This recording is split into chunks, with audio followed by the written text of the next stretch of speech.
Welcome back to Brothers in Boots. My name is Mike.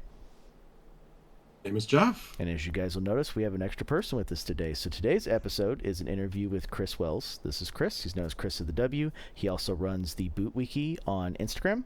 And he is at some point also making a website for it as well. And today we are going to help Chris start his journey in the PNW with answering his questions, getting him where he needs to be, and overall just helping him feel a little bit more comfortable with the process when it comes to PNW and, maybe encouraging him to make his first purchase. Don't forget to like, comment, subscribe if you like this comment. And Chris, would you please introduce yourself? Hi, I'm Chris Wells. If you have watched Dale Leatherworks Boot Talks with Mike and I, you'll know that I'm fairly new to the world of boots. And, like most of us, have dove head first. But the PNW boots are a little bit of a challenge. That's kind of different than just, picking a boot or picking a leather. And so Mike and Jeff have generously offered to help me out. So that's what we're going to do today.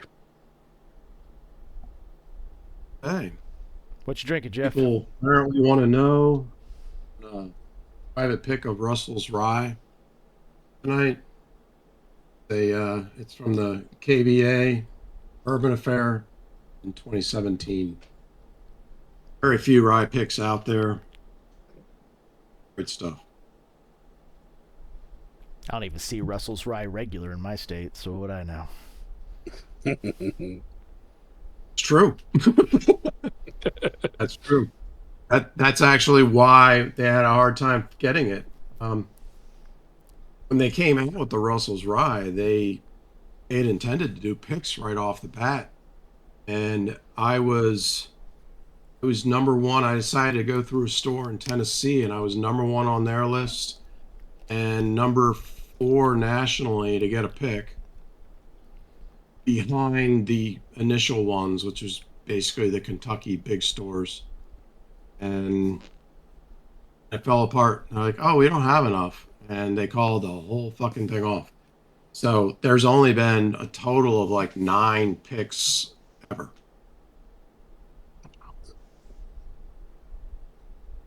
There you go. Jeff's drinking the good stuff for all you. That's right. Alrighty, Chris. Okay. So sorry, go ahead. Start with a plug. Which one? I thought I got the Boot Wiki in the We website. want to do we want to start with a plug? Did you want to do your own plug? I mean, you mentioned it. Oh, me? Yeah. Yeah, so Chris of the W on Instagram, but I've been heavily focusing on the Boot Wiki. So as I've started my journey, I've not been just studying, what things are current with boots. I've really been wanting to get into the history of boots, where they came from, and notice that nobody else was like really kind of like publishing these facts. And so if anybody that's on Instagram may have seen the weird facts that just comes up with random facts. I thought that would be kind of a cool thing to do that with boots as a starting. Now the other thing with the website that I will be releasing later this year, I've been compiling a lot of information as we do these episodes, and as I've been learning things, and have been putting it in a lot of my own notes. And I'm an IT guy. I think more like a knowledge base kind of a thing. So I'm putting together my own website that's going to kind of consolidate a lot of this information in a way that I find really useful to reference for my own use. Just because I can't remember everything. And, I found it that, a lot of things that I find useful for me, other people will find useful. So look for that later this year. Taking a look at it, I've read a few, and I think it's great. Well, thank you. I am not an IG guy. I've had an account for quite a while, but Facebook went through a phase, and honestly, I don't know if the phase is over yet, but they went through a phase where every time I clicked into Instagram, it kicked me out of Facebook, and then I had to go back and get back into Facebook, but I don't remember my password, so then I have to find my password. It ended up being this whole fucking thing, and I'm like, all right, I'm just not meant to use IG, so I don't go there much, even though I can. So when you get the website going, I'll be really excited to go a lot more in depth and read a whole lot more of those. Awesome. But Very good.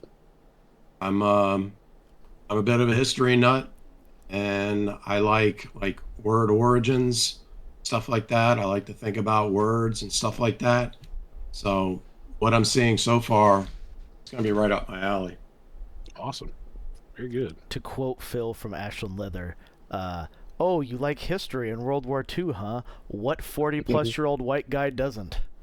That's right. Well, though I'm a decade beyond that now, so. You saying I'm basic? No, it's funny. It came up recently on one of the Full Grain podcasts with Dale, because Dale has really gotten into trying to find these like vintage 1920s, 1930s, 1940s leather war items. One, to take some of them apart to see if, it's anything he can incorporate into his bag style. But number two, Dale is a very big World War II buff. And that was kind of Phil's joke at him to kind of poke him a little bit. It's like, oh, so you like history in World War II? You and every other white dad in America. That and the Roman Actually, Empire. I am not a big World War II nut. I'm selective about my history, and war is not my zone. Oh, there. So you're at the edge of the bell curve. Yeah. I love word origins, and I think about them Oh, yeah. way too fucking much. Yeah, it's absolutely awesome to learn this stuff. And I am not an expert. I am but a learner on this. So as I learn things and find it, those are the facts that I'm putting out. I do have references for everything that I put on there. So it's not just random facts or anything like that. But yeah, it's a lot of fun.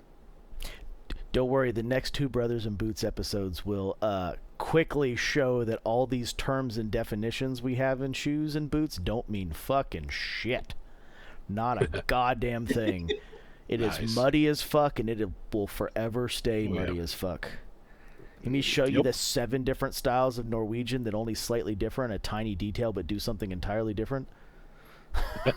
Yeah, I believe it. Oh, no, that's the thing. We have a picture literally showing 4 different, Nice. completely separate styles of Norwegian construction on the same Japanese page. Phrase I used over and over again was "forever muddy as fuck," and that It- sums it up. Yeah, Sounds like a T-shirt. probably should be a t-shirt, honestly. But them's the ropes. We've delved into that. It'll probably keep coming up from this point forward, because that's just how it's going to be. Can't unmuddy the muddy. That's Bob Ross. So, Happy trees. are we gonna dive right into talking about what he should and shouldn't buy and why, or do we ask him about his background in boots? What he Let's likes start now? with what you got and what you like, and let's talk about your size and your width, because let's be fair, most people find PNW quicker when they need odd widths. That's usually the Yes. first stepping stone to get you directly there. The second thing that gets you there is the arch support. Right. Pretty much non-existent in pretty much the almost entirety of the rest of the market, short of a couple very specific examples. So what's your, I guess, size in a typical sneaker and a typical boot? So that's been interesting, learning that over the past, year and a half, 2 years. And it probably took me about a year to really learn my correct size and fit. So I am on brannock, which, 2 dimensions, right? An 11D heel to toe, but 11.5D heel to ball. Sneakers, I wear a 12. I have tried multiple brands of sneakers, from Nike to Greats to Beckett Simonon, Goral, and I am flat out 12 in all of them. I have found that I am very consistent, an 11.5D in boots and dress shoes. So like Allen Edmonds on their 65 last, I'm an 11.5D. When boot manufacturers recommend going down a half a size, like on the Grant Stone Leo last. So Grant Stone, is the second boot that I bought. The first one that I sized myself correctly in I'm an 11D on. So I'm fortunate in that being right at a D width, I'm probably on the narrower side of D, so I don't have to worry about extra width. I might even be close to a C, but I'm able to size myself in most boots that are readily available. So I know that's one of the use cases for PNW boots is like Mike, if you have a foot size that just is outside of the norm, but that's not me. I'm an IT guy. I work from home. I occasionally go out to a customer site, like Mike. Probably 2 or 3 times a year, I'll spend a day or better, maybe a couple days in a data center. But for the most part, I'm literally sitting in the same chair, just working on my computer. Have you ever done tracings? I have. So, like when I ordered my boots from Blackbird, I traced them.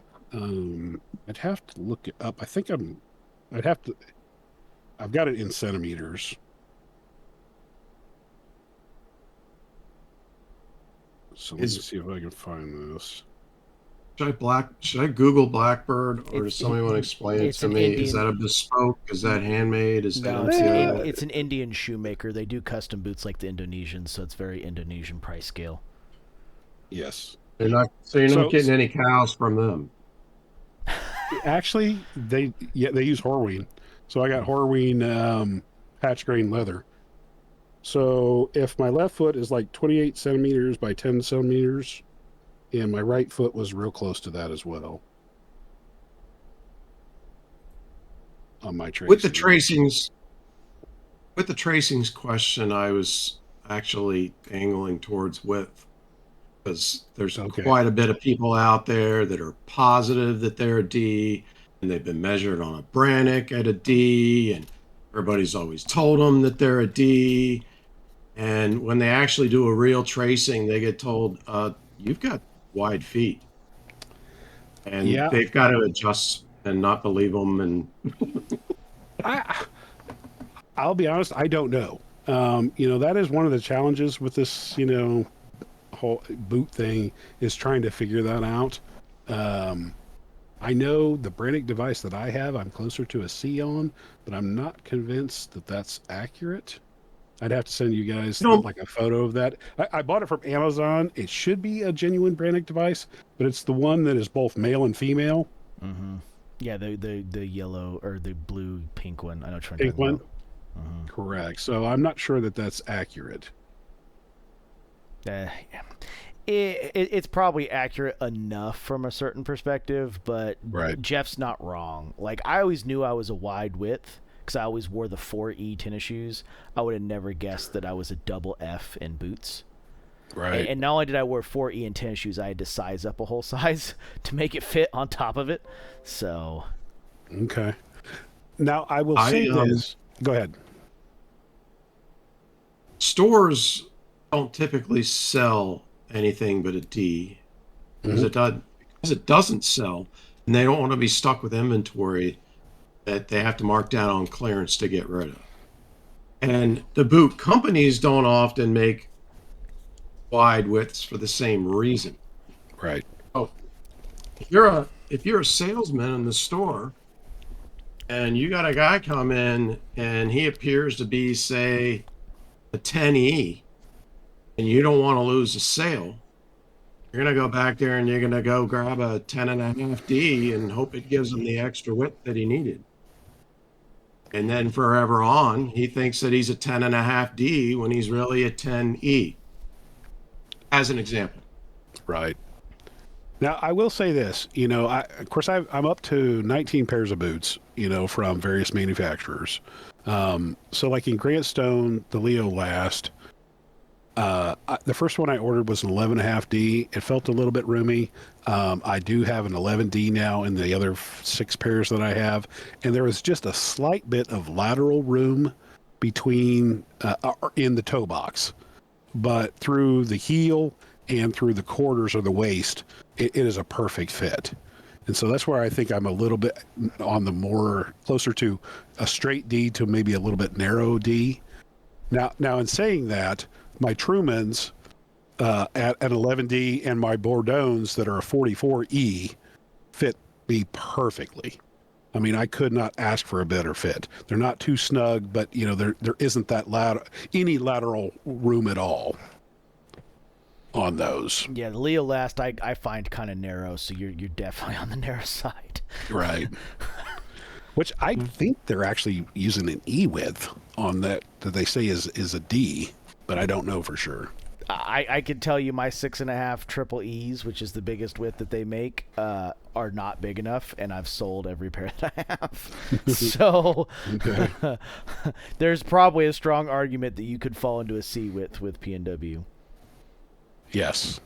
Yeah, I would say that's probably accurate.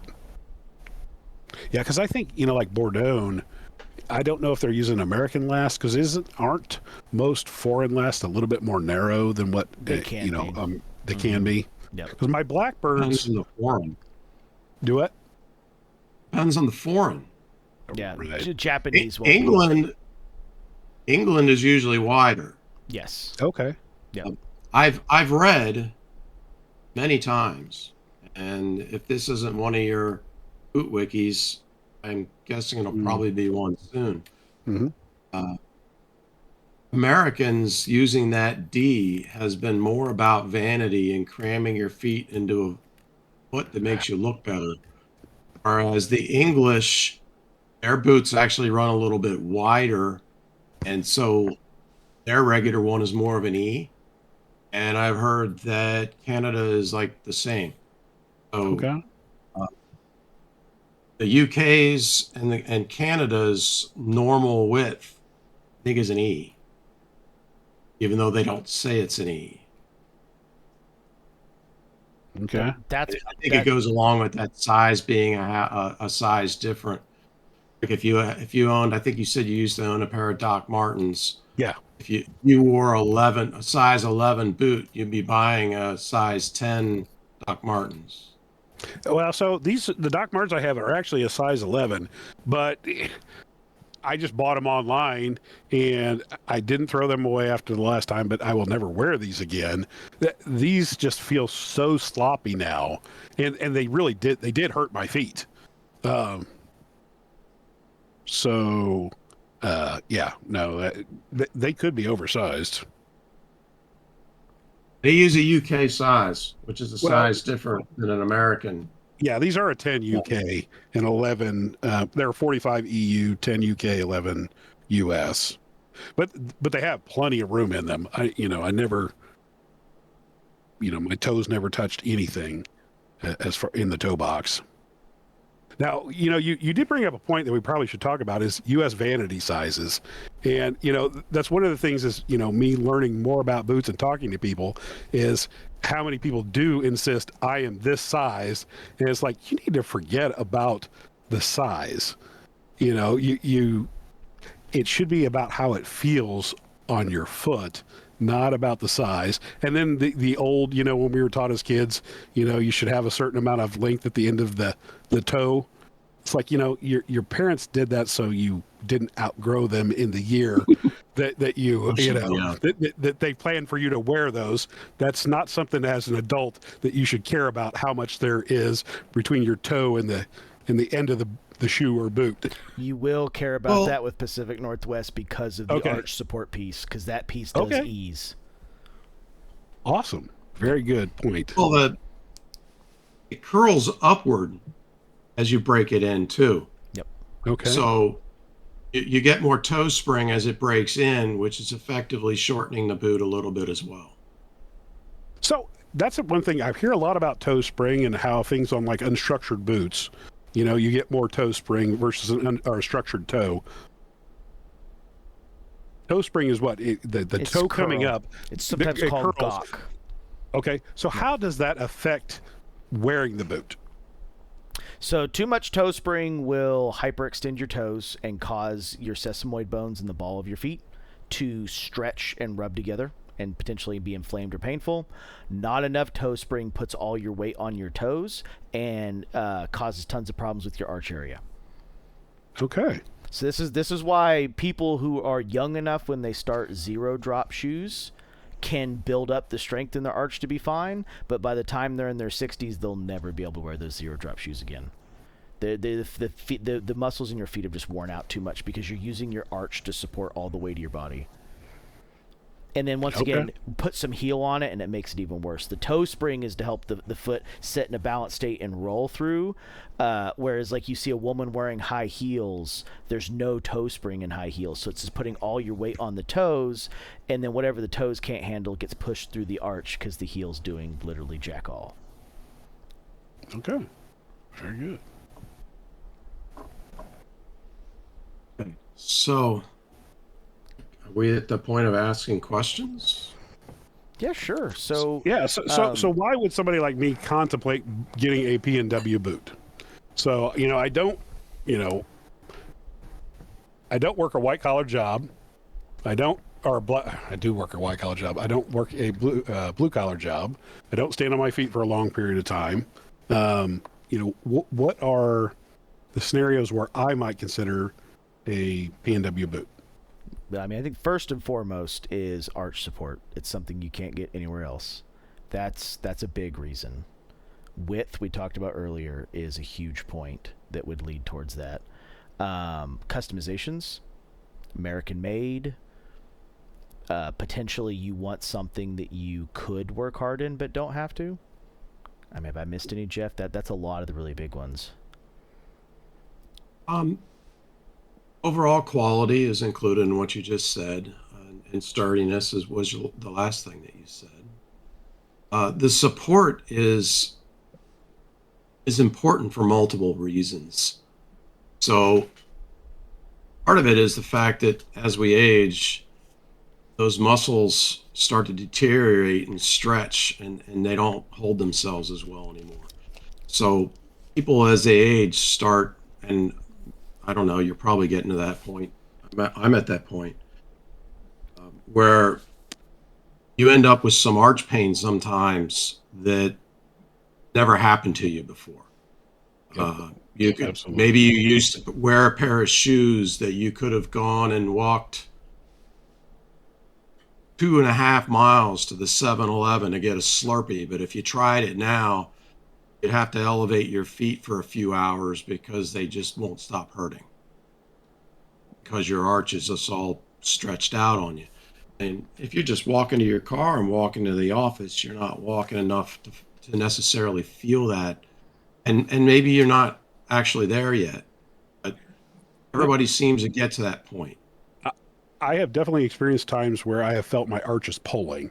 I couldn't tell you exactly when that was, but I do, remember experiencing that, where it's almost like pulling a muscle, and some a little bit of pain. I mean, it goes away pretty quickly, but it's like, that's not right. Yeah, that's part of it. You also, it more evenly distributes weight, generally speaking. So you're putting your weight in thirds on your heel and the ball and the arch.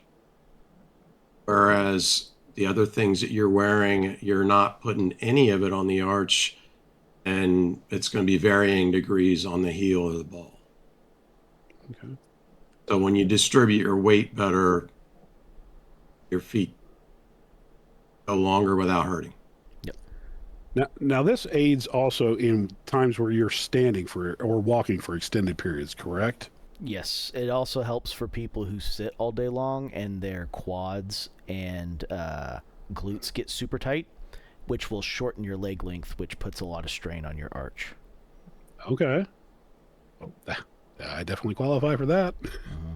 Yeah, for people who sit a lot, they find that if you've ever gotten any kind of like sports medicine work done, the first thing you'll find is the front of your quads just tighten up a ton, and they don't do what they're supposed to do anymore because they sit in like a constant tight, like a constant flex all day. Especially if your feet aren't 100% touching the ground in the chair you're in, your quads are activated the entire time.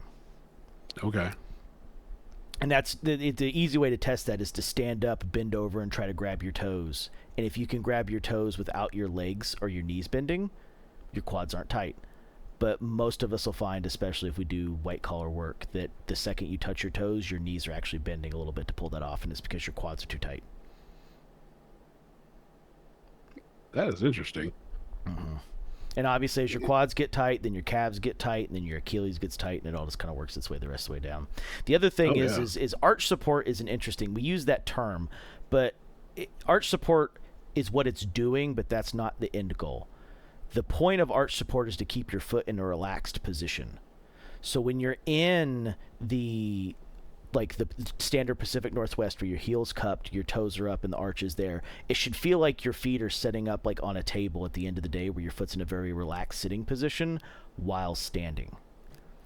That's what that redistributive weight is doing. So it gives you a very relaxed foot feeling as you're doing it. Now, obviously, when you're breaking them in, the footbed's not going to be the softest thing that ever existed, so you're not going to get that 100%. Right. And there is, concessions. A lot of people that are over 55 might start with a Spinco insert. One of like Frank's recommendations is if you're over 250, they take an extra heel lift out of your heel stack to help balance your knees a little bit better. Because the problem is when you're in a balanced boot and you have that arch support, you're going to roll your shoulders back and you're going to pull your hips forward. But the problem is if you're over 250, you're most likely have a hanging belly. And that hanging belly is going to draw you forward even more. So by lowering that heel a little bit, it doesn't pull your hips quite as far forward and keeps your weight a little more centralized. Okay. So that sounds like a very important thing to let them know up front when I'm ordering. They'll ask your height and weight when you order. Wow. Okay. Now let me ask you: are they the only ones that ask that? Because there's more than one PNW They maker. didn't used to be, but they might be now. So when JK still did fit sheets and Nick still did fit sheets, that was a question on there. Since none of those guys do fit sheets now, I am not sure if they would or not. Okay. So that is something for me to consider. Yes. When deciding who to order from. Yep. Yeah. So Frank's does the fit sheet for anybody. You just mail it in. White's has one lady that will read it if you can get transferred to her correctly. Her name's Carolyn, I believe. If you can get transferred to her from their customer support or their call center, whoever answers the phone there, she can do a foot tracing. Baker still does it too. Anything Baker's orders, they still do tracings. Okay. And you can get White's through Baker's, correct? White's, Wesco's, Frank's, Drew's, and I think that's it. Okay. So all but Nick's? Nick's and JK. JK. Okay, yeah, that's right. Yep. Okay. Very good. And then and maybe they have some contracts with some Westerns as well. Yeah, I don't think they do Truman either. We consider Truman and Viborg Pacific Northwest. They get Viborgs occasionally, but I don't think they do any Truman. Okay. They definitely got Viborg in the past.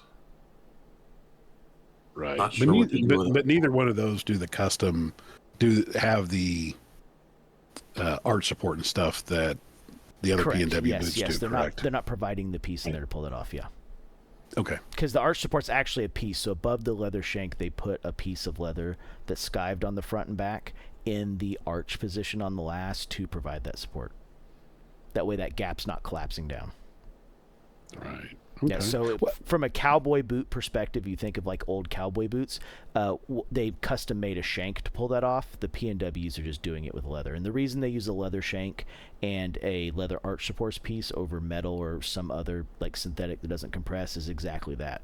If you did 40,000 hours in a pair of PNW boots with a steel shank, there's a possibility you're feeling that shank through the midsole as it's getting time for a rebuild. Okay. So being somebody that's never experienced arch support, what does that feel like? What's going to be my experience getting adjusted to it? Is it going to be something that's going to feel weird for days, months at a time? Or is it going to be something that once I put them on within, say an hour or two? 15 minutes usually. It's going to feel like you're standing on a roll of quarters or a roll of dimes in the beginning, but usually most people within 15, 20 minutes don't notice it. And that arch piece will ease over 400 hours. Most people, after 100, they don't notice it anymore, but 400 is usually like the safe number. Okay. That's 400 of walking, not just sitting in them. But now, what does it feel like? Well, if you sit down and put your feet in front of you and feel like the nice like balancedness of your foot with your like kind of feet propped up like this, that's what it feels like, but when you're standing on them. So that kind of balanced, relaxed feel of your foot while you're sitting like that, it feels like that while you're standing up. Okay. The unfortunate reality is will you like arch support or not is an impossible question to answer. You just got to try it. Right. Yeah, because I don't think I've ever experienced arch support, I'll be honest. It's Most tough. places don't do it. If they do it, they do it with foam, which doesn't do any good either. Okay. So what's the limitation with foam? It just compresses over time and your foot stays tight the whole time. So the problem with foam is the reason tennis shoes hurt your feet after a while is because your foot has to stay in a constant state of fully engaged the whole time because the foam adds no support. So your foot has to maintain its foot shape at all times instead of letting a structured boot do it for you. Okay. So like think of your hand like this, trying to maintain the shape of the hand versus being able to relax it and just let it happen naturally. So people that wear things like, the Brooks and Hokas and stuff like that because it supports their feet. Well, those have some structure in them. They just break down quickly. Right. So like most like orthopedic soles, right? And I'm talking insole, not outsole, because there's a difference there. But most of the insoles people get with like heel lifts and shit like that, unless you get a quality one made by an actual company that works with podiatrists, there's not enough solid materials in them to maintain their usability for a long time.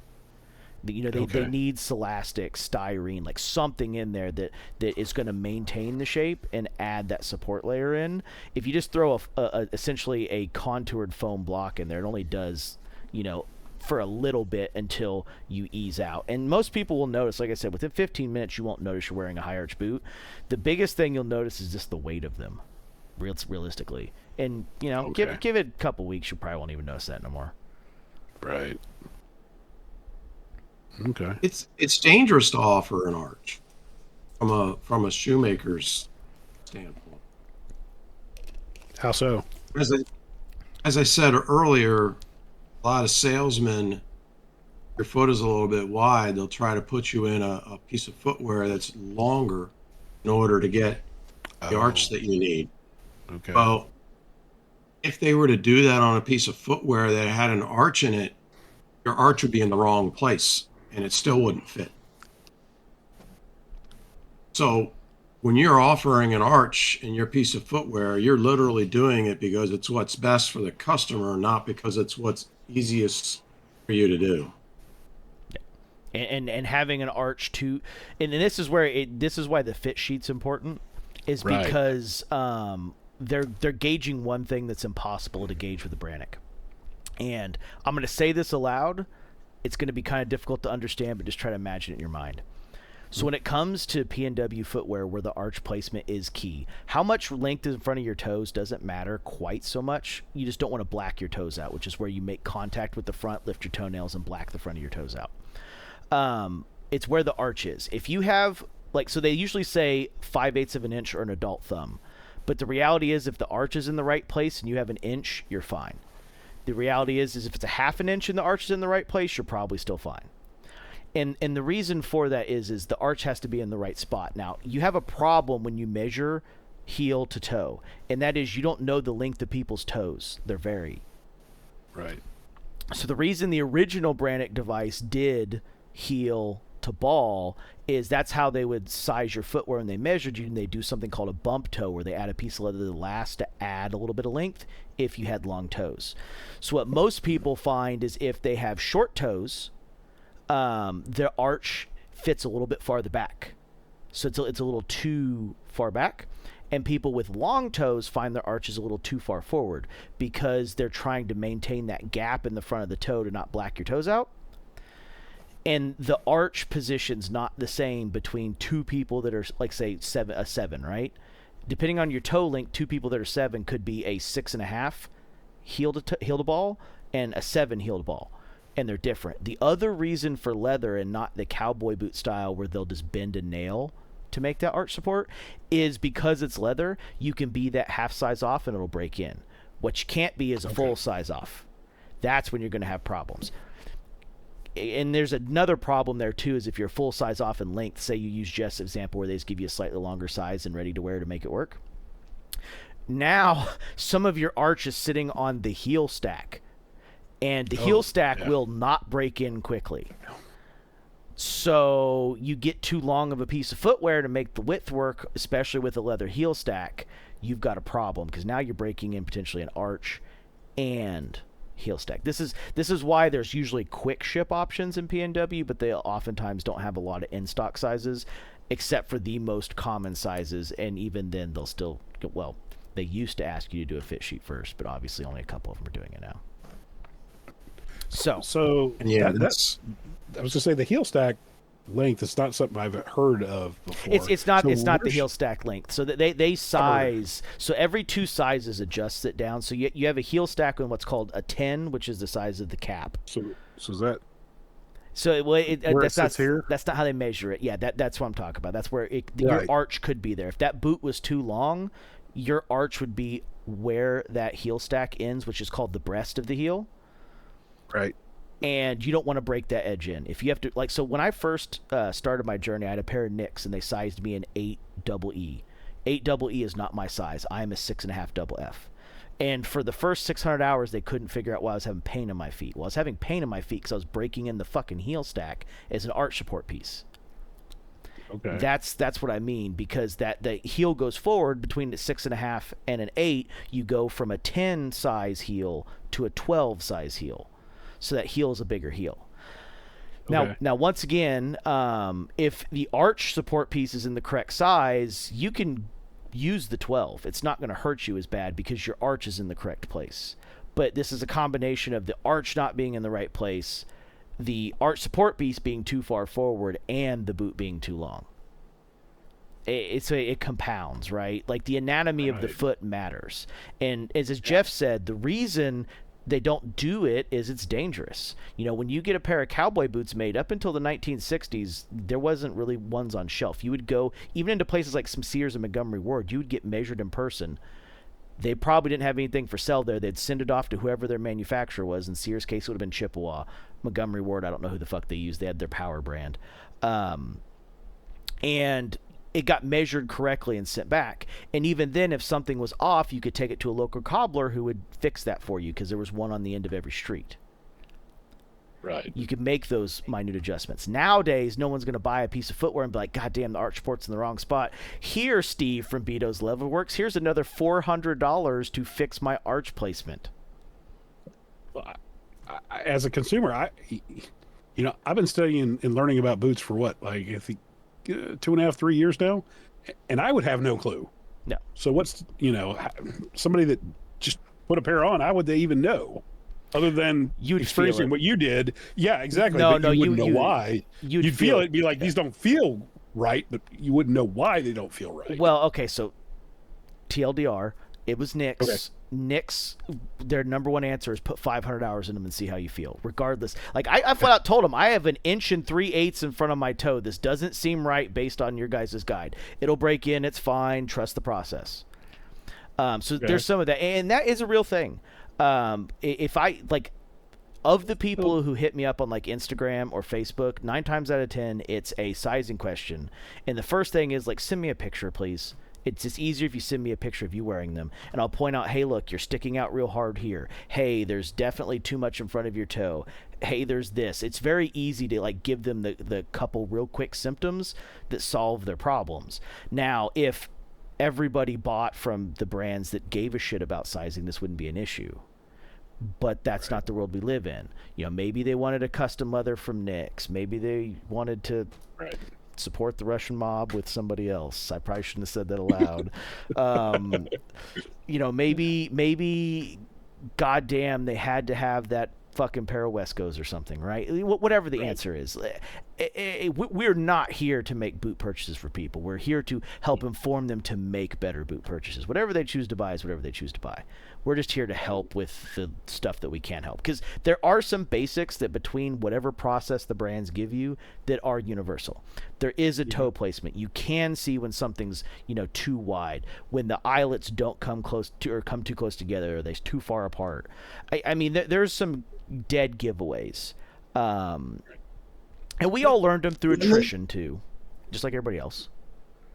When the system is going correctly, when the builder is doing what they're supposed to, when they do the fit sheet with the right measurements, assuming that the customer fills it out properly, they are going to know how to be able to check it out. They're going to ask you other questions about what are things that you wear and what other sizes that you wear. And they're going to come to an educated decision on what they think your size will be with an arch in place. And they will send those out to you in the mail. Then while you're wearing them, they'll ask you a few more questions. And if they know what they're doing, you won't have the problem that Mike had with Nick's. Right. Now, conversely, it sounds like, though, if things don't get sized correctly, because these are made from quality components and leather, and if things aren't right, if you wear them long enough, the leather will give in the right positions or the right places. Within certain reason. Okay, within reason.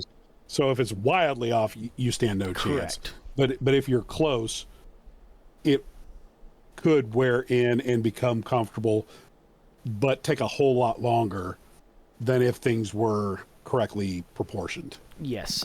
I mean, keep in mind, it's not bespoke footwear. Like, obviously, Right. Yes. There's a couple pieces that they have to generalize to make this work within the price point. Right. Yes. The term we should be using here would be MTO, made to order. Made to order, right. So we're just a little short of that bespoke. Yep. Right. The bespoke would be making a last of your foot and then making you something that is exactly yours. Right. Yep. And usually you're making a trial pair first and trying them on that they cut apart and see where it's rubbing and obviously 10 times the price. Well, and they're going to take more measurements. Yeah, yes. they take more measurements. They do toe angles. They do ink plots. The other thing is when you buy bespoke, you get it and they don't fit. They just make you a fucking brand new one free of charge. Like, that's a huge difference. Like, you're building a relationship with a builder at that point. And some of the reality is when it comes to the PNWs, they have to do some generalization. There's things they don't like to do.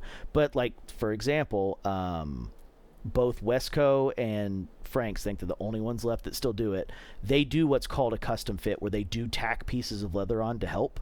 Where they can, if you have like a weirdly shaped waist area, add some leather in that area to keep you in the same size. They can do hand cut uppers. So there is some stuff that can be done within reason. The two things they really don't like to do, though, is one, do a bump toe, which it destroys the life of their last. It's a process that they're not big on. Or is it? Okay. So for those that don't know, can you define what a bump toe is? Yeah, you add space onto the toe to artificially increase length without changing arch length. Yep. So when you go get a bespoke measurement, the three things that they measure that's important is toes, arch, like the actual arch gap, left to right, and long.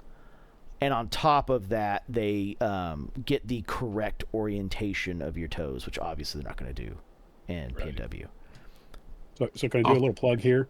So if this is a piece of leather, imagine this had some thickness. They're going to take this piece of leather, probably this tall, and they're going to bend it over that toe area of the boot. And they're going to tack it on. Going to go around the last. Yeah, you're talking the last. Mm-hmm. And they're going to tack it onto that last. Add some volume. So that it's adding, right. Okay. Yep. And then they'll put the boot together and it'll be a little bit larger in the toe area, but not anywhere else. Okay. Yeah, I was gonna say Kirby Allison, I think, has a real good video where he goes down to, I think it's Lee Miller's shop, Yep. Texas Traditions. Yep. Texas Traditions, and gets sized for custom boots to show you, at least for cowboy boots, the process for It's the same for bespoke. for all of that. Yep. Yep. That's and there's, like I said, now Lee's gonna do measurements that you're gonna see that allow them to do like any toe shape and a couple other things. Plus, in cowboy boots, they have a machine where they can do heel height and toe spring adjustments with cowboy boot lasts that you can't do with the traditional last. In a boot last, generally speaking, the toe spring to heel height is a ratio that's built into the last and isn't very adjustable. So up until recently, Franks actually wouldn't adjust their heel height at all because traditionally that's correct. But under the pressure of customers, they've given in to doing some slight adjustments. Okay, so what I'm taking from that is trust Franks and don't ask for a heel adjustment because you're changing the geometry. Yeah. But they will acquiesce to a customer and do the wrong thing because I asked for it. Yeah. Probably not on your first pair, but if you've got a couple pairs through them, yeah. Okay. Don't do this at home, kids. Yes. Right. Yeah. Trust the professionals. Yep. So, So we said, I don't know if we said it point blank, but we certainly danced around it that having that arch helps align your back and your hips and your knees better Right. as it distributes your weight. Especially if you're over 250 and have, the belly that is and standing or walking for long periods of time. And I guess the last thing that I have in that category is if you happen to have feet that aren't the same size. Mismates, which is actually more common than a lot of people realize. I think I don't know the percentages, but it's fairly common that whatever handed you are, your other foot is about a half size larger. You're left-handed, your right foot could quite possibly be about a half size larger. I think I'm the opposite. I think my left foot is a little bit longer, but a little bit narrower, and my right foot is a little bit shorter but wider.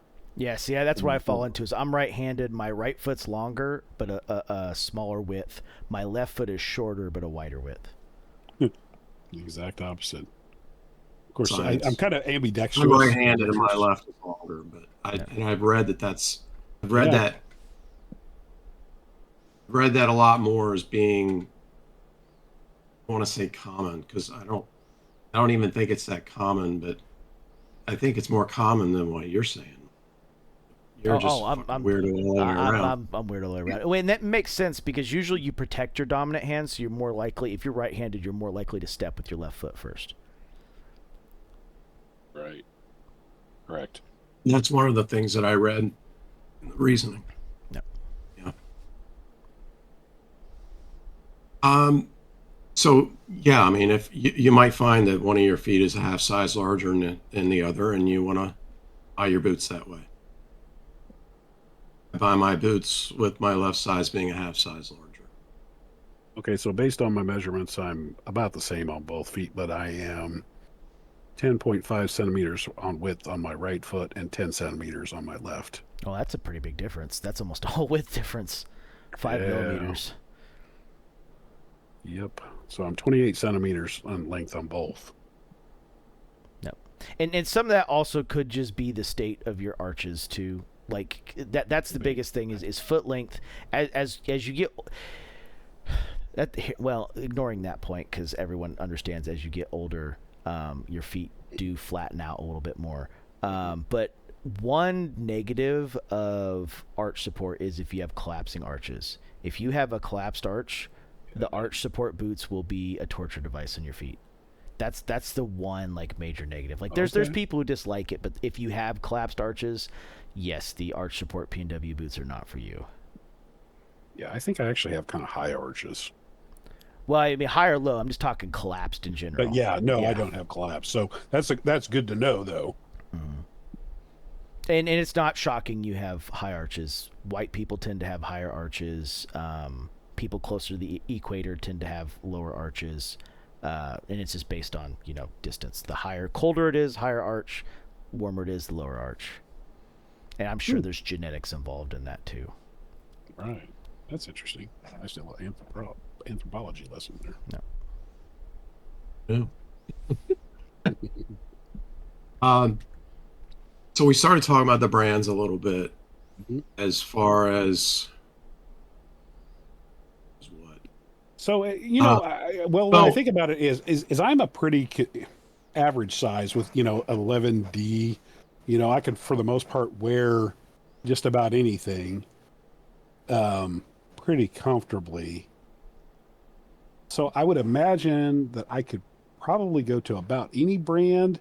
Now, it may not be the best for my foot, but order something that fits, right? It's going to be at least as on par with what I've already bought, to potentially providing a little bit better arch support. But, say I wanted to get the absolute best fit for my foot this side of bespoke, who would I go to? Well, like White's, Nick's, Frank's. Not mentioning Frank's illicit activities. Look, I sent you a softball, and yeah. Once again, White's, Nick's, Frank's, Wesco, something like that. Right, but you did talk about the fit sheet, so you said it's not a cut and dry. Okay, it is our favorite for many reasons, but the answer isn't necessarily cut and dry. Right. So White's doesn't put the fit sheet front and center. They don't really want to talk about it. They don't want to say it. They don't want to recommend it, but they'll still do it.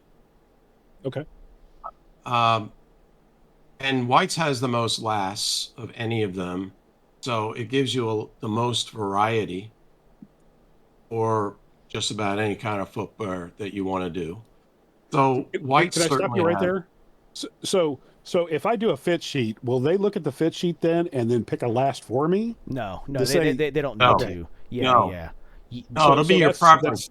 That's still on me. So if I don't know how their last fit, how do I tell which is the best last for my foot? Start with their pride. So I would say if you're going with something like White, start with the 4811 or the 55.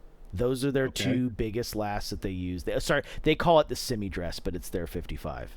That's the lasts they use the most, right? You can choose some of their more obscure lasts, but they'll know how the sizing moves up and down in between the different lasts. They'll help you navigate that piece. But when you're choosing your last, you're choosing a look, and then they'll tell you, this last more arch support, this last less arch support, this last no arch support, so on and so forth. Okay. Some of the lasts only work for a certain model. Mm-hmm. They're for pull-on boots. The 1970 last, they're only going to put in an engineer. The 2505, they're only going to put in a square toe harness.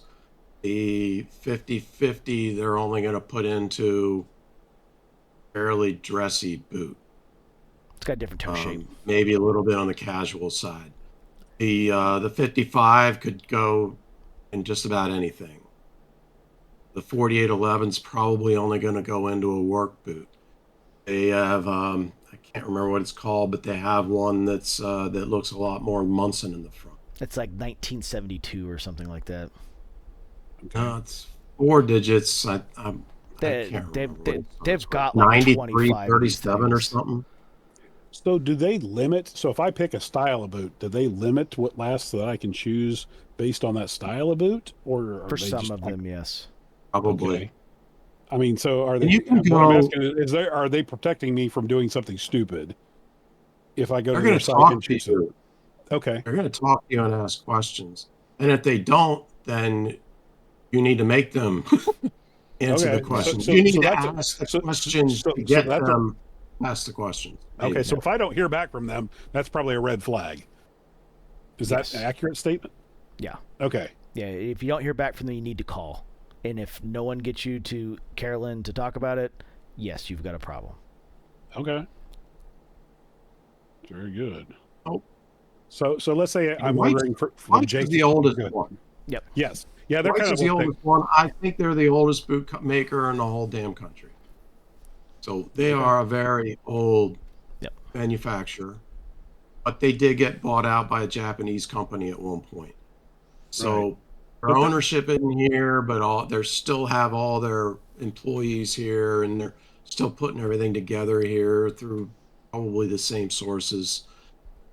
So they're still a pretty darn American company, but not totally. So let me ask you, the Japanese have, taken a lot of traditional American things like, salvage denim and just extended the life of it and potentially even done it a little bit better. Has that been the same case with whites? No. Or would you say no, So- that something has got lost in the I don't- translation? I Whites don't is feel like owned- they've done anything for whites other than maybe be bean counters and try to help them streamline a little bit and be more profitable. Yeah, so they ABC Mart, which is the parent company that owns them, owns Lacrosse Footwear. Lacrosse Footwear owns tons of stuff, including Famous Footwear.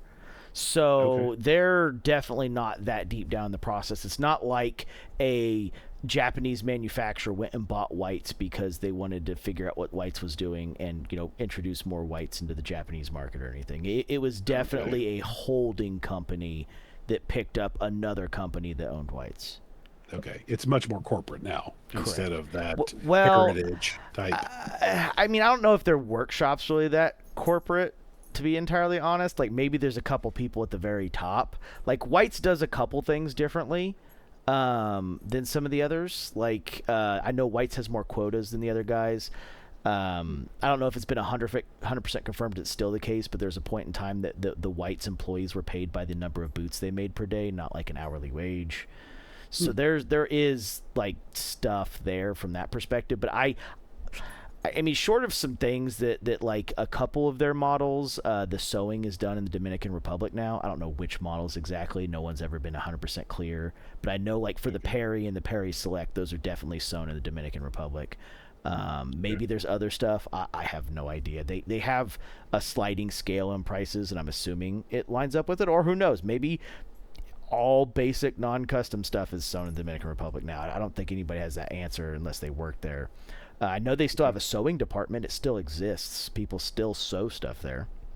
Okay. But I don't think the ABC Mart is heavily involved in whites at all because they're still operating the way they did 20 years ago. Okay. But even the Dominican Republic sewn stuff, that still lasted and bottomed here, correct? Oh, yes, correct. Okay. Yeah, so they're kind of just doing the busy work and consistently. You could do a Google search, type in whites, boots, lasts, and it'll pull up a page on their website that shows you nothing but lasts. Doesn't show you boots. Shows you lasts, shows their names, shows a short description. Okay. Give you an idea of what their different lasts are if you wanted to go that deep into it yourself. But like Mike said, it's probably going to be the 55 that you're interested in. Either the 55 or the 50-50. The 50-50 is actually, as it sounds, it's actually a 50% this last and a 50% another last, and they gave it a name. So it's a 50-50. But the rear part of that 50-50 that includes the arch is the 55 last. Okay. Front part of that last is actually their MP last, which is a dressier toe. They used to call it the Berry before they called it the MP. It's very similar to the Alden Berry. Okay. So Be kind of a best of both worlds. what would be your recommendation as far as somebody's experience with some different lasts to understand what their lasts are before they would order? I mean, I wouldn't try to make that translation. You're setting yourself up for failure there. The way so Frank's, generally speaking, has 4 lasts, but if we really think about it, we only ever really talk about 3. There's a 5th one, but so we talk about it in toes, right? There's a number 1 toe, a number 2 toe, a number 3 toe, a number 4 toe. So a lot of whites lasts, the difference between them is the toe shape. if we're being 100% okay. honest. That will divide up a good market share of them into something a little bit more manageable. So if we talk about Franks, you have the 1-toe, 2-toe, 3-toe, 4-toe, right? In those, the big 2 are the 3 and the 4-toe. That's your standard kind of heritage ones, right? The number 4 is their 1970 last, which is the high toe spring, high arch, slightly different shaped heel lift, right? Okay. Then you have the 55, which is the same as everybody else's 55. The only difference in sizing is how they pattern their uppers and a couple of the steps in the construction that make them feel slightly different and fit. That's the 55, which is the same as Nick's 55, which is the same as White's semi-dress, or what they call the 55. But you also have a guy called the H&W, which is the same number 3 toe, but no arch. And then there's the 53-32, which is the number 2 toe that's a Packer last. I don't think they do that one in low arch. And then I don't remember the name of the number 1 toe, but almost nobody ever does the number 1 toe, so it doesn't matter. That's why I said they have 5, but I've got it written down. I could look, but it doesn't really matter. it's a very narrow, pointy toe. So what are the pros and cons of each, and why would I choose or not choose each one? Well, so the number 3 toe, which is the most common, the reason it's most common is safety toe. The safety toes fit the number 3 toe. That's your H&W and that's your 55. And why would you choose between them? Arch or no arch? Okay, yeah, that makes sense. Yep. And So the 55 has the toe box is not aggressive. Okay. So In any way. so that's going to be the general recommendation, unless you have a use case to use just like one of the other 3 or 4. Well, number 4 toe has no low arch option, and the number 2 toe has no low arch option that I've ever seen. So what's the difference in the toes then? It's how big they are. The 2. Big Width this or way, height? big this way. The number 4 is a lot taller. Yep. Taller. It's got a lot more foot wiggle room. Yep. Okay. Yeah, so it's a little bigger this way, not a whole lot, but it's probably at least 30% bigger this way. Okay. So Franks calls it the 1977 because it's a year special to him and his wife. In Nick's terms, it's called the 1967. Theirs is a little bit different. So the 1967 is a little bit more like pulled up. So it's like takes a 55, stretch it upwards a little bit. The 1977 is not like that at all. It's like take a 55 and add more volume. That's basically the way I think about it. So 11,067. Somebody that just likes to wiggle their toes a little bit more, or? It just depends. So if you have high volume toes, the 55 you might touch the top a little bit. If you have low volume toes, you won't care about the 1977 much at all. Okay. I like wiggle room. I've got long toes. I always go through the higher toe box. That's where I'm happy. Yep. I have long toes, but I have low volume toes, so I can wiggle my toes in the 55. So for me, the 1977 I have, it just feels like I'm in a cavern. Okay.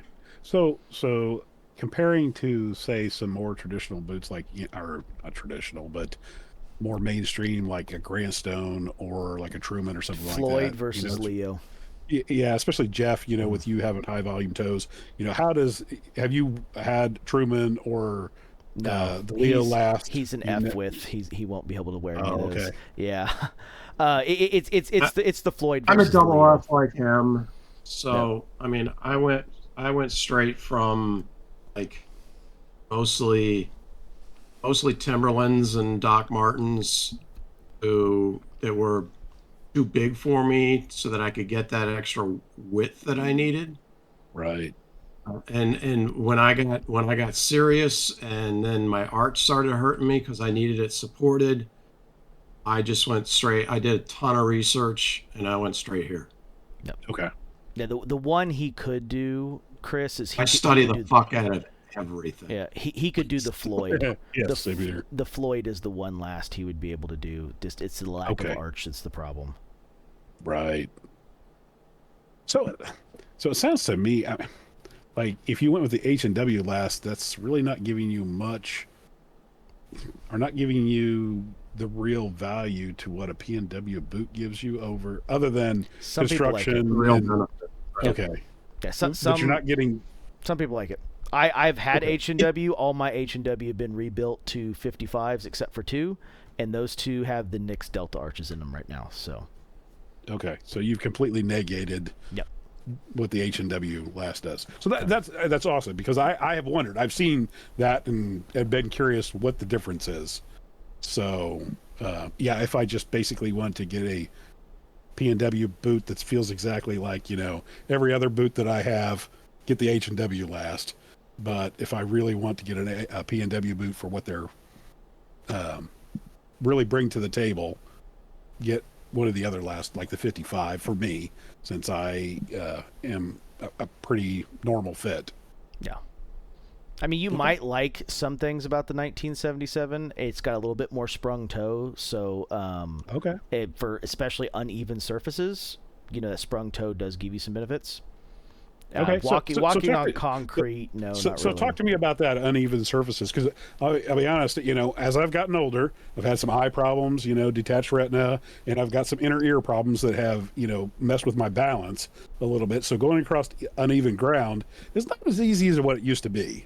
Yep. So because your foot's in a relaxed state and you have a slightly taller heel, the boot itself will balance itself out with its geometry in uneven surfaces. Like, once again, it's not going to let you walk up the side of a steep cliff that you should be using a cable or something. But like when it comes like walking in the yard, I won't be doing that anyway. Yeah. No worries. Yeah, like walking in a yard and stepping in like a low spot, which like kind of hurts you in a pair of tennis shoes. Yes. You get a little bit of benefit out of the H&W because the H&W have a slightly higher heel than most of the stuff you wear. It's got the same arch, but the heel is a little bit higher. But like the 55, the 1977, you will take that transition way easier. Okay. So a combination of how they shape the heel for when you're walking into it, and the fact that like in the 1977's case, the sprung toe, you'll go down with your ball, and instead of all the weight hitting in the ball, you'll roll through that sprung toe immediately. Okay. So it's awesome. Kind of like a balancing out with like a little U-shaped movement. Right. Makes sense. Very good. So to thoroughly go through the brands, covered whites, kind of covered Franks, Nix, who Nick used to work for whites and broke off on his own. And it's not the 1967 that you said. The 11067. Yeah, sorry. Nix used to do as good as Frank's. And matter of fact, Frank used to own Nix. Yeah. And they were doing it exactly the same. They offered the fit sheet, they offered try-ons, they were with you all the way through. The new owners have tried to take a path that's trying to go more towards Red Wing. They seem to be trying to go more towards off the shelf. Right. So they're discouraging people from doing fit sheets from the point that they won't do a full one anymore at all. Okay. They have a do-it-yourself one, but you're the one reading it start to finish, which does you fuck all. Unless you know what you're doing, right? You wouldn't be doing but it if even you did. then, doesn't. Okay. So I don't suggest them for that reason. I think they're heading in the wrong direction. And so I hate to. I was going to say, so it sounds to me like if you were coming from a place where I am, where you're, getting more, I don't want to say generic, but, just more of a kind of off the rack boot, and you just want a custom leather or something like that, and the construction of a PNW boot, Nix might be the way to go, because they do have some cool leathers. Well, some of the other guys offer they have as some much. cool. Yeah. They have some cool leathers, but they're very limited as to where you can use those cool leathers. Yep. Right. Frank's actually has more leathers than Nix has, and Whites they has don't more than face Nix as any well, too. limitations. Yep. Okay. So, no, Nix is a no for me, and they just keep on getting more and more of a no as time goes on. Like I said, they just seem to be heading in the wrong direction from the standpoint of somebody who wants an MTO boot. Yep. Right. Like they won't do any Wesco, two-tone anymore at all. Really? Yep. Okay. To stick with the whites and Nix and Frank's lineage, the JK is the fourth one. Yep. We try not to talk about them because they're not worth talking about.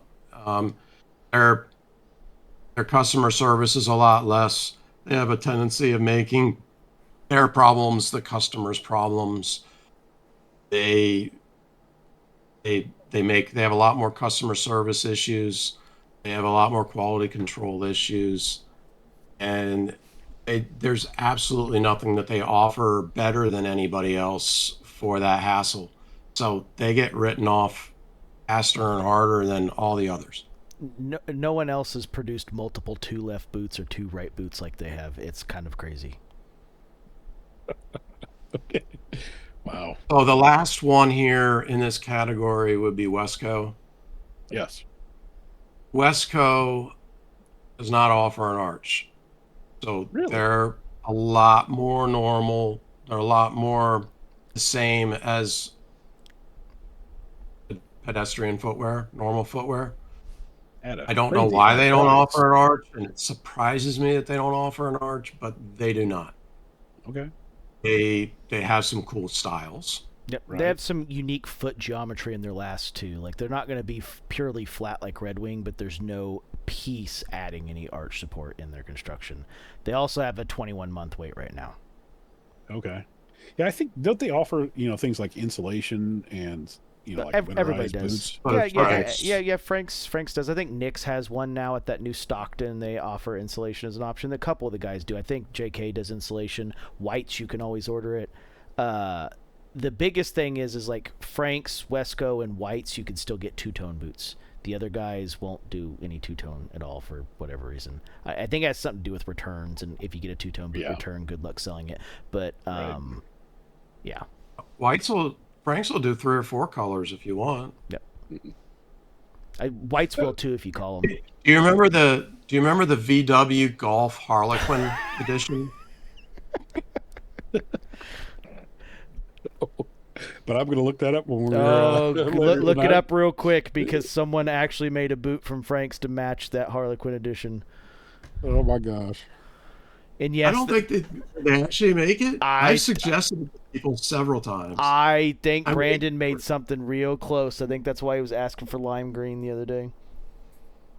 Brandon's done a lot of 3-tone. I don't think he's gone more than that. He's thinking about a 4-tone. That's why he wanted the lime green.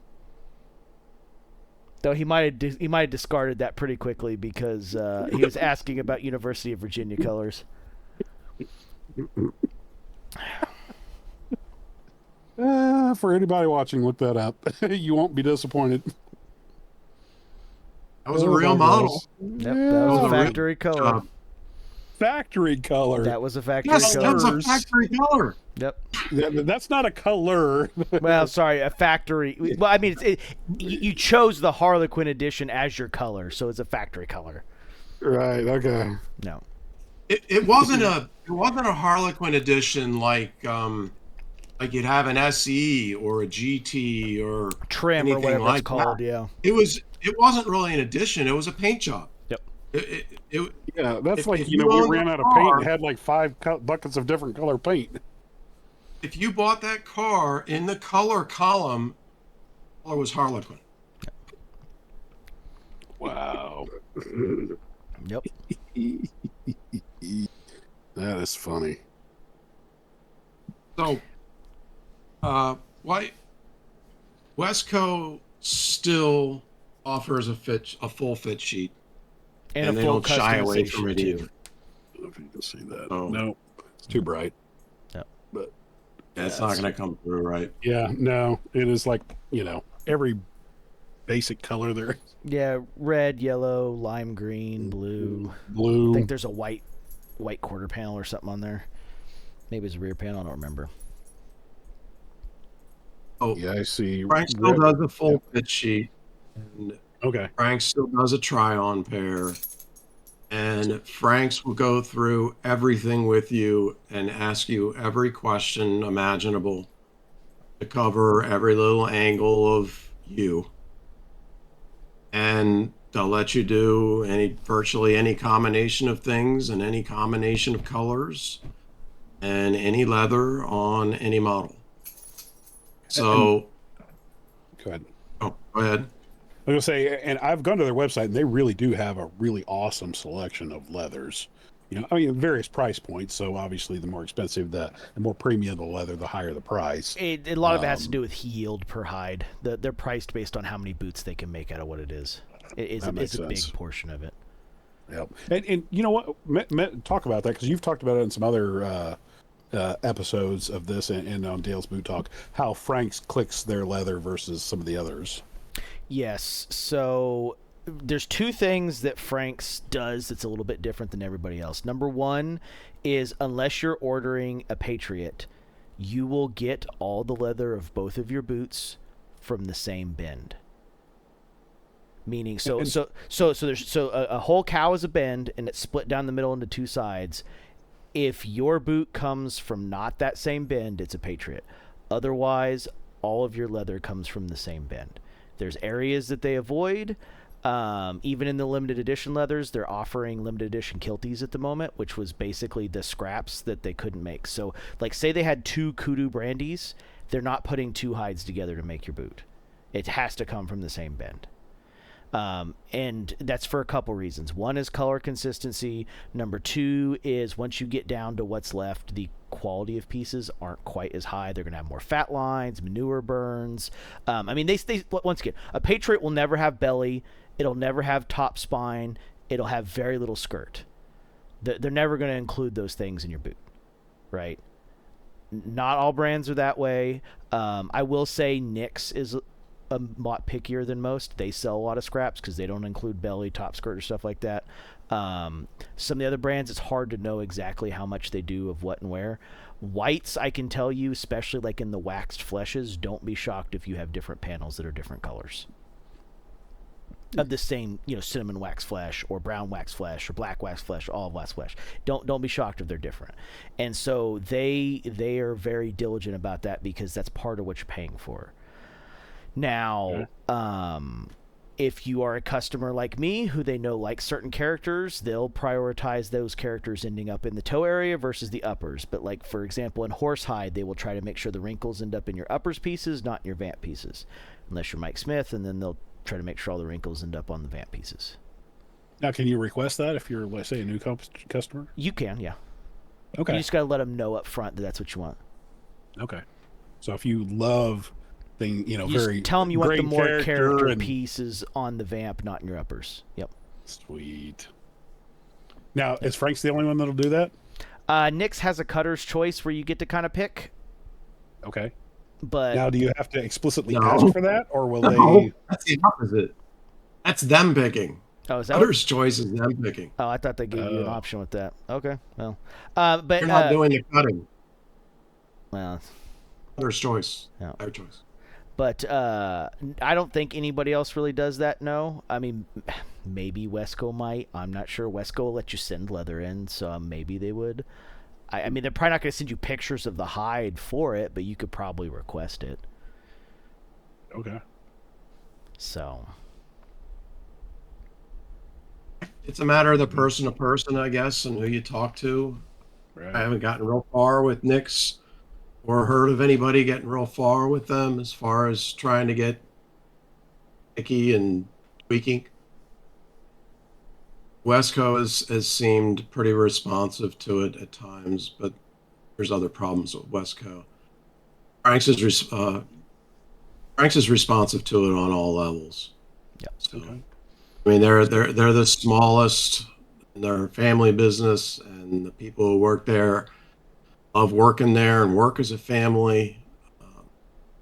They're proud of the fact that they spend more time telling their employees to slow down and to speed up, because they want to make sure that it's gotten done right. Right. Well, and one of the takeaways I've seen from watching Clover Oak and watching Mike's Boot Talks with Dale is that Frank's is the one business that is in business because they love to be in business, not because they have to be.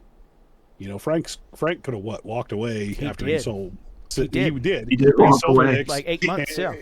Right, and then went back into the business, because he missed it, and so they don't have to, they're not doing it to make money. He could have retired and lived in Aruba for the rest of his life, but they're there because they love making boots and they love working with customers and love what they're doing. So I'm not trying to plug Frank's, but that's the takeaway that I've gotten from looking from the outside. He did. He retired, and it ended up being a 6-month vacation because he couldn't retire. Right. He couldn't be that bored. He wasn't capable. He needed to do stuff. Nope. Yeah. Yeah, I mean they're the closest. He's actually operating out of Nick's old building. Yep. Yeah, the original Nick's building. Yep. But I think he has Nick's old phone number. I think he kept their phone number. I think he did too. Yeah. And I think when he went back into business, his brother might have still owned the building, but they own the building now. Okay. But the other thing too is they're going to be about as close as you're going to get to having like a bespoke relationship with like a bespoke maker. Right. I mean maybe this is where it's difficult, right? When we say this meaning the average Joe Blow customer who's just going with their credit card. Not the average influencer, the average person who has enough following that they give a shit about, or so on and so forth, or any of that stuff. We're not talking the Carl Morawskis or like the Mannies or these guys that knew Grant real well that got lots of custom stuff done for them that they don't do for other people or stuff like that. We're talking like stuff that the regular person could straight up go with their credit card tomorrow and right. do. Me going and talking to Frank's and saying, hey, I've got 19 pairs of boots, so I'm looking for some specifics. I don't want just a black pair of, whatever. I want something kind of cool looking. Yeah. So go from there. Yeah, and you can get cool with it too. Like the monkey boot, for example. What was it? Matt Vanderkin recently just did a really kind of custom patch. If you can kind of give them a picture of an idea of like the work patch that you want on your monkey or the dress patch you want. So that the patch is the piece he's showing there. He did kind of like a devil horn. So instead of it terminating like right there on the side, it curls up into a sharp tip and goes 2/3 of the way up the uppers. Yeah. Yeah, and that's how Vanderkins did his. Yeah. Okay. I like that. But man, that would be right here. Right. Kind of came to a point. It goes up to a point. Yep. Yep. So, and they're like I said, as long as you could give a rough picture, they're pretty open to it. It's not much more for them. Somebody might have to cut it out by hand, and that's the purpose of the picture. That way, they have a stencil to put down on top of it. I mean, there's the toe bug option that a lot of them offer, toe flower if you're from the cowboy boot world. I mean, we've done a whole video on all the different customization options, and there's other stuff too that you can ask for within reason. I mean, I think the only one thing I don't think they do is like custom broguing. I think they kind of stick to the one medallion toe, but they might. I don't know. I've never really thought about asking for it. Maybe they would. It might be like a tooling problem. I suggested to them several times that they just make one for the showroom with no intentions of selling it. Like, you don't even need to make both boots. You just make a left. But Baroque every fucking edge. No. Just to show that it can be done. Some people need to see shit, Yeah. So I think the one request they don't do is they won't do the prototype monkey, which is the monkey that's not the laced. So their monkey boot's more of a lace to toe with an extra eyelet and a lineman's patch than a traditional monkey. The original prototype monkey they did is like a regular monkey where it goes to the eyelets and terminates down. They do a lace to toe pattern when they sew around the front. So there's stitching that goes in front of the eyelets. So like Jeff's got it there, but so I happen to have a prototype monkey as well, but this would be the prototype monkey right here, where the eyelets go down. This is my Badalassi Carlo Pueblo, where it's actually a lace to toe model. Okay. So well, there's two things about this. One, this has 2 pieces of leather here in this toe area, in a lace to toe style, not one. The prototype would be a single piece right here.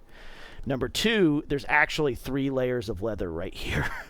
So like Wow. through the majority of this, there's 3 layers. Well, technically 4 if you count the liner, but ignoring the steer hide liner, like there's 3 layers of leather right here, because the uppers do come down a little bit under here, but this piece right here does come all the way back to a certain point around this area right here where it terminates.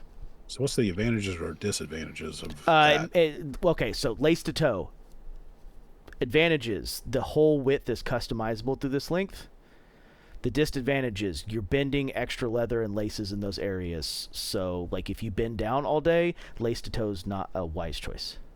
Okay. But the biggest thing is it allows you to customize your volume from here to here, whereas a normal boot you can only customize it to here. Okay. Lace to toe also allows you to wear different, much different Socks. sock layers or double socks. Yep. Okay. So, if you normally wear like a medium thickness sock, you could put on 2 pairs of extra thick socks, the lace to toe, and still be able to put your foot in and lace it up. Because having the laces that much lower allows that much wider. Okay. Yep. So super Allow. versatile throughout early fall to early spring. So you can wear thicker socks through the height of winter Well, if you live in the insole, Midwest too. or Yeah, okay, insole too. So you want to do like a wool insole, because where do you lose most? So this is the downside to an insulated boot, right? Like you can get a boot insulated. Frank's does it. White's does it. I think Nick's has one model that they do. But the problem is you lose all your heat through the bottom of your foot where the leather layer is. So the biggest advantage of a lace to toe is you can do summer socks in the summer, winter socks, and a wool liner in the winter, and just say fuck the insulation. Okay. Yeah, you're adding your own. Mm-hmm. It also is nice if you have high volume or low volume toes, because the only area that's not adjustable in that particular monkey is the tip of your toes in the toe box. So as long as you're not putting too much there, you're good to go. Okay. And the monkey is exclusive of Frank's as far as the PNW goes. I was getting ready to ask that exact question. That and the Riker, the canvas boot. And so is the Riker. This is probably your style, Chris. This is probably something that, for what you do, this would be the most beneficial, because the heaviest break-in in the PNW is the uppers, especially if they're large uppers. Since this is a canvas upper, there's no break-in. Yeah, that goes more to what I like as far as style. So yeah, it would be easier, but I still love leather. We can get it leather lined. I get my Rikers leather lined. You don't have. Oh no, I'm talking from the outside. That's the old MP in me. You know, the old soldier. You know, that had to have spit shine boots. There's just something about leather, you know, all over that I love. I mean, I had jungle boots for when I went down to Panama for my first summer camp for National Guard, and had jungle boots for down there. But there's just something about an all leather boot that just checks all my boxes. Yeah, wait till you wear a pair of Rikers. Cool looking, it's different, but yeah, leather's the way to go, generally speaking, sure. Yep. But yes, for comfort, you are absolutely right. Yeah, of course, the flip side of that is, you know, because I work from home most of the time, I can take months to break in a pair of boots and not have an issue. If it causes me problems, I just go into my bedroom and change. Yeah, well, that is true. Another advantage, I mean, you love them as much as I expect you will, they'll become the only boots you want to wear. Yeah. And if by some miracle you ever we lose Jeff for a second. Yeah.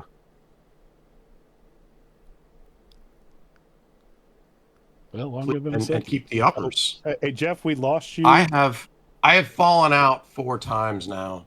Oh, okay. We only noticed this last one. I wasn't talking the other ones, so I just stayed still. Oh, okay.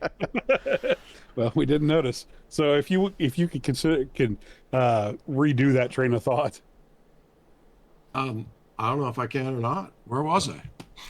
Well, you were telling me how much I would like, you know. If they end up being your favorite boots, if you end up wearing them all the time, if you end up living long enough that you actually wore them out. Yeah, that's not going to happen. And or you just decided you wanted a different leather for the lowers. Mm-hmm.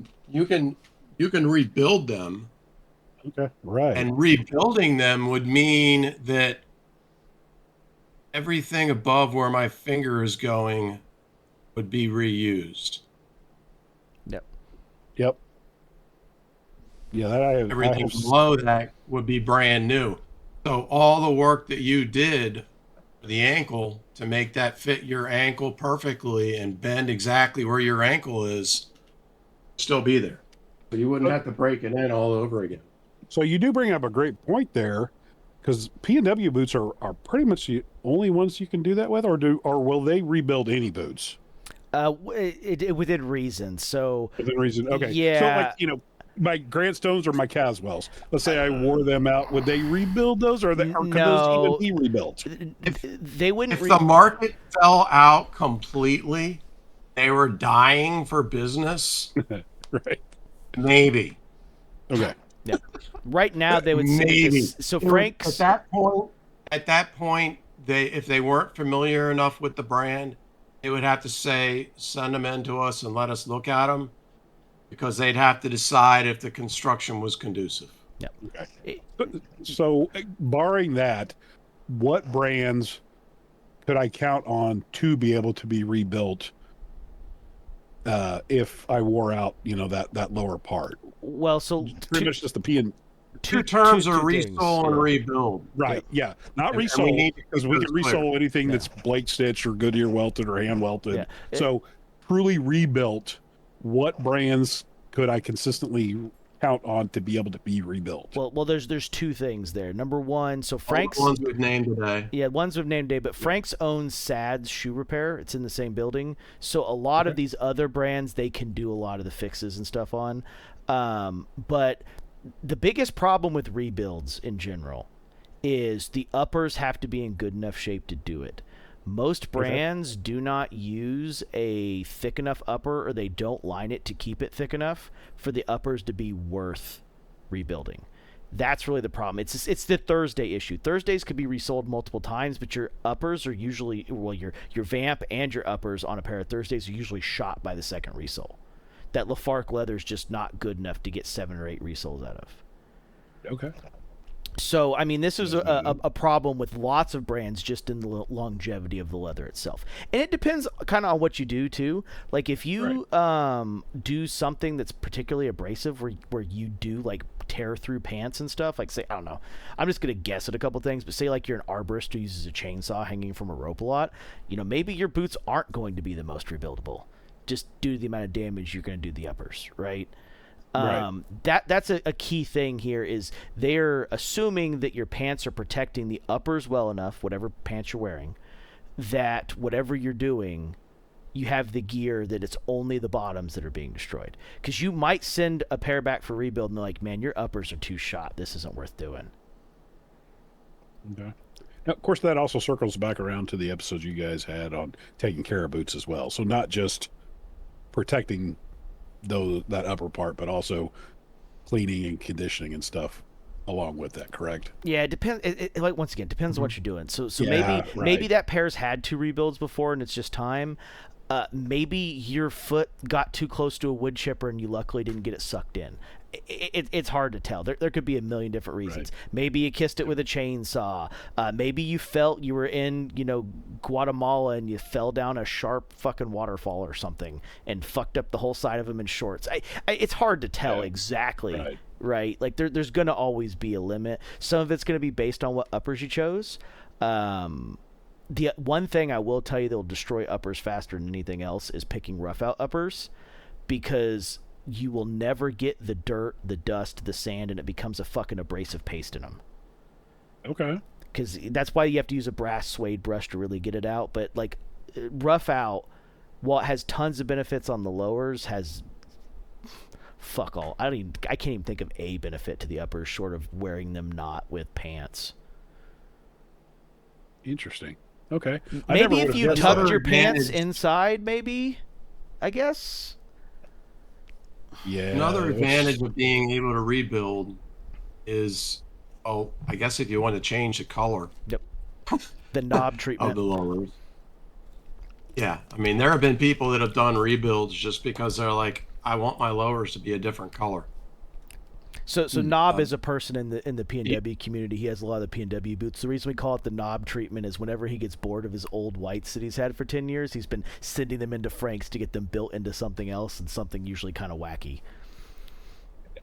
Isn't the rebuild process on price wise pretty close to buying? No, $320.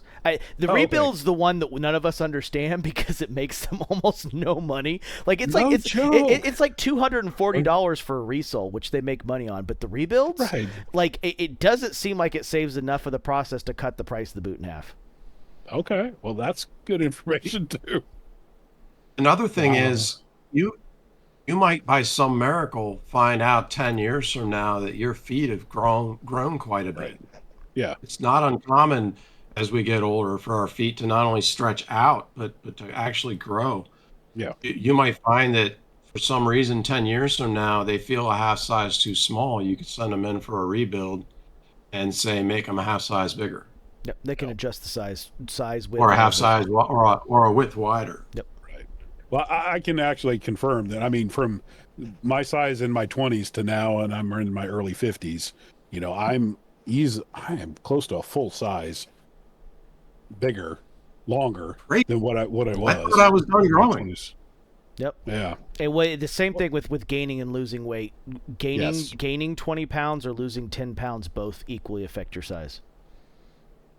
So losing and gaining weight, is it more width or is it also length? It's a combination of all of it. Yeah, because what it is, the reason your size changes so much when you're losing weight is your feet aren't sprawling out as much from the weight, and also you're losing mass from it.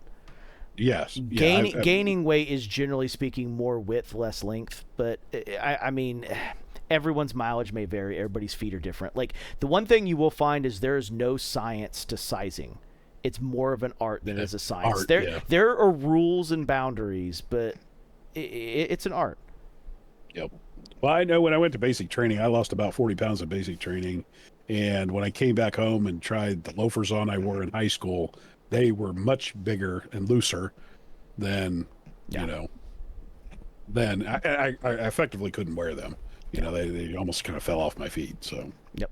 And once again, losing weight is more catastrophic. Every 10 pounds adjusts your size fairly heavily. Gaining weight, it takes around 20, 25 pounds, so it's not quite as drastic, which I guess is good for, the modern world. 'Cause more often we're gaining weight than we are losing it. Losing. Yeah. Although, things like Ozempic are making that easier to go the other way. Yeah, if you don't have fear of needles. Oh, that's what it is. I also didn't mention I have a wife for to give it to you. I also didn't mention in this episode that everything, all of those 60 plus leathers could be chosen as a rough out if you wanted. Yep. Right. Which we discussed in one episode that you likely watched. But that's pretty good for the data center for not scratching stuff up and having it be seen. Yes. So in saying that, will Frank's do then the rough outs on the lower and then do the smooth on the shaft? Yep, that's the standard. That's how they prefer to do it. Yep. Oh, really? Okay, so that's their preferred way. Okay, because that's something I knew I was going to get a pair of rough outs, for exactly what you said. Because remember Mike talking about actually putting a nice little gouge in a pair of his boots in a data I've center. done it a couple of them. Yeah, so I've been wearing, when I do go to data centers, some of the suede boots that I have just for that purpose. But I really would like a nice pair of rough out, sturdy boots for when I do have to spend a day or better in a data center. Yeah, well, the rough out is more flexible, right? So because the grain side's on the inside, it's more flexible. Yep. Moves a little easier. There are some benefits to it from that perspective. The only downside to it is dusty conditions. Right. That's really where... Which isn't its downside. I was going to say, which in a data center isn't as big of a deal, but I also want to be able to wear them to just, when I'm doing projects and that kind of thing. So it's nice not having to worry about it. Yep. Exactly. Rough out is really good for heavy duty workers that aren't in an overly dusty condition. And it's also very good for people who working a more white collar job where they don't want to scratch something up because it hides the scratches. Yep. You would potentially scratch stuff up in a data center. Right. So, And it just looks like it's suede. So, Yep. So it is fairly business casual. Yep. You just got to keep it brushed. That's the difference. right. Yeah, that's no big deal. So when we go, so we're looking at, PNW boot because we can get the, the nice arch support for, walking, actually even for sitting, you said, Yep. it keeps all the muscles loose and it's a much more natural feeling. Looking at leather selection, we can go from doing a rough out lower to and using the grain side out for the shaft part, which is their recommendation.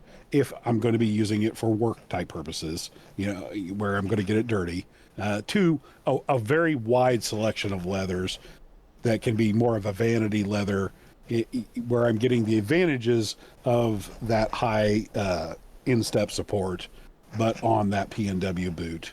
And so, and of course, I'm also getting, if I'm using the fit sheet, getting a boot that's much more customized to my foot, as much so as what I can do this side of bespoke and not paying those bespoke prices. So what are there any more considerations or anything else that I should be looking at? It's the construction type. So when we talk about PNWs, it's the strongest construction you're going to get, subpar a hand welt. But a hand welt's going to cost you at least $1,000 more. So we talk about the hand welting processes, which are, your flat welt, your Norwegians, there's storm welting, traditional storm welting, and then what they call storm welting now, which are not the same thing. Those hand welting process, which, to be fair, even Frank's stitch down is a hand welting process, right? Like when we say, so when we call a boot Goodyear welted, we're defining two things specifically. One, that it's machine lasted, and number two, that the welt is put on by a machine. Right. Well, isn't it also Goodyear welting where you have the gemming on, so you could technically hand put a gemming on? So we've found machines that can cut the channels and do a hold fast in a Goodyear welted style. So it's really defined by machine lasted, machine welted. I don't think anybody uses it anymore, but we have found a couple machines that are refurb for sale that do it. Because we were defining it as a canvas rib with a gemming, but because like White's uses an old antique one where they put it down and they pull it through for the Norwegian hand welting that cuts the channel. They used to just cut it with a utility knife. So they have a machine that can cut some of that stuff. It's just automated versus not automated. I mean, a Goodyear welting machine, regardless if it's using a hold fast or not, or whatever method it's doing. Say it's even doing like a Steve from Beto Weatherworks Custom, where it's putting a gemming on, it's stitching both sides, it's turning it into a slightly more Blake stitch construction to really power up the gemming. Or say the company even made a leather gemming and sewed and glued it on. Whatever, doesn't matter. The fact that it's still machine lasted and machine insole stitched, which is inseam stitching, which is passing it through. That being done is two things. One, when a boot is hand lasted, it sits on the last for multiple weeks after it's lasted to take shape before they do the actual welting itself. Machine welting, zero fucking reason to do that. I mean, you're trying, the whole point of it is saving time, right? Number one. Number two, the machine is not paying attention to how the leather is stretching, conforming, moving, the stuff that's coming out. When someone is hand lasting it, they pull a couple pieces, they make sure they're both straight. They look at them from a couple angles. The machine, if you stuck the last in cockeyed, it's going to last cockeyed. There's no getting around it. It's done. You get slightly twisted in there, anything happens, you're screwed. So no one's double checking any of that. The other thing is a lot of times Goodyear welted processes, regardless if it's doing the inseam welting or not, even if it's using a hold fast, is still stapling the uppers in place until the welt can be put in place. Right. So it's just not the same process of being held in by nails that can be adjusted as you move, right? Right. Now, you talked about price being, a lot more, but if you go with, like, say, the Indonesian boot makers, your price is on par with your PNW boots. They're hand lasted, hand welted, but from what I understand, you wouldn't have like that insole in them. Is that correct? No. Or what other differences would there be? Some of the They're not as heavy duty. Yeah, some of Okay. the Indonesian guys do stuff with arch. Okay. But ignoring that, the biggest thing is, yes, you're getting the high quality leathers. Yes, you're getting a hand done process. What you're losing is the other parts of the process that are significantly cheaper. That is like the midsole leathers they use, the insole leathers they use, the quality of the thread, the fact that they find nails more expensive, so they sew more things, the quality of the liner. Okay. There's going to be a lot of other stuff that comes in quite a bit cheaper. Also, in all of my pairs, anytime the heel stacks get wet, I start seeing separation in my heel lifts. Okay. So they don't use as high a quality of glue. So there is areas that the price is cut, because for most of the Indonesian stuff, like you add $125 to the price of what it would take you to buy the leather yourself, that's what you're paying. Right. So that's a I know huge portion of the The difference. other is, that the customer service, most of them don't have a website. You have to do, WhatsApp or Instagram, some language barriers, and I've read a lot on forums where people have had sizing problems, they'll trace their foot and, so I just wanted to call that out, that they do have similar construction methods, but there are definite differences. Yeah, and the good Indonesian makers are good. Don't get me wrong. Yeah. Yes. But they're the biggest thing is they are winning on conversion rate. Our USD currency to their currency is 10-1, and their cost of living is lower. If you match the cost of livings up and you didn't have such an insane conversion, it would literally be the same. The other kind of thing is it depends on how much made in America means to you. That's going to change from person to person a lot. Some people value it very highly. Some people don't give a flying fuck. Well, I personally view it as more kind of like, ease of the total experience. I've been very reluctant to engage with an Indonesian bootmaker, not because they don't make great products, but because I don't have a comfort level yet. I don't want to use WhatsApp. I'm not signing up for that. I've signed up for more social media services than I ever thought I would. And I don't have the greatest comfort level with doing a transaction through a social media site. I mean, a website is one thing, but that. So for people like me that don't want to have to deal with a potential language barrier, want the transaction to be as smooth as possible, have real clear line of communication with customer service, and the prices really aren't. When you get into some of those better Indonesian boot makers, they're really pretty comparable as far as price. You're not saving much by going. It depends on the leather. With a Sagara versus some of the things I priced out with Franks. Now, yes, maybe when you're talking $100-$150 price difference. It'll get bigger than that. Like when we talk like the horse leathers, for example, Franks you could very easily get into the 800 and 900s, no problem. But I'm thinking I was like $650 to $700 with Sagara the last time I priced something out. Yeah, that could be. I mean, most of those Indonesian guys are between $500 and $600 for horse. So I mean, we're talking to $200 to $300 price point, especially if we start talking about like the if you do the Franks custom sizing where they do all the measurements and they tack the pieces on, that's an extra $125 for the build. So there are some things that will continually stack on and could put you up there. It really just depends on your exact build. Like if we're talking like stock models to stock models, yeah, they're definitely more comfortable. But one thing I will say, and this is probably the biggest fear with Indonesians, it's not so much the social media or the WhatsApp or the language barrier. The biggest thing is when you get a pair of boots that doesn't fit, you're fucking stuck. You don't just mail them back. Yes. You sell them and have to order another pair. Like that's how it goes. That's a big difference you get. So I would say for Indonesian ordering, be comfortable with your size before you go down that route. Very much so. Right. Very good. Yeah, because they're not as helpful as they don't have fit sheets. I know it's like you trace your foot and hopefully they pick the right size last for you. The benzene I've had issues with, but like Renav and Tahura, I've had no problems. If you give your 5 foot measurements of your ball, waist, instep, heel, ankle, I haven't heard as near many problems from those. But like benzene, or they're called bristleback now. The ton of people, especially in that engineer last, the Capic, that have tons of sizing problems. I've heard of some cigar ones. Underhood, even though Risky makes great stuff, man, there's so many fucking Underhood on sale on Grailed because people did not get their sizes right. So if you're looking for Underhood, go to Grailed and yes, exactly. see if you can find your size. I guarantee there's 15 up for sale at any given time. Wow. Yep. It's not really your concern area, but to bring up our buddy Knob again, who owns several Norwegian or several Indonesians and Chinese, as well as like 30 pairs of PNWs. He says, I can work in every single one of my PNWs and they'll put up with it. He says my Indonesians just fucking won't.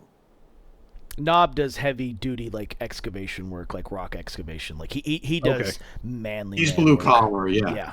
And he does serious. Hardcore blue collar is blue as you can get. Okay. But he's like, yeah, my Indonesians, as great as they look, they don't cut it. Yeah, I wouldn't wear any of my Indonesians to work either. Like maybe like for a day in the data center, but I wouldn't have that as my only pair of boots all week. For those that don't know, I travel to other states for the data center. I go usually once a month. The last 3 months, I'm like on trip number 5 already. A couple projects going on. But I would maybe wear them like out to dinner or like one day in the data center if it's a light day, but I wouldn't wear them in there regularly. Okay. So they're a light duty boot. Sure, they're equivalent to a Red Wing, a Parkhurst, a Bourdon, like that perspective. Like I said, the biggest struggle is the glue. Like the second they get wet at all, I've noticed the glue starts separating pretty easily. Okay. Like Thursday boots.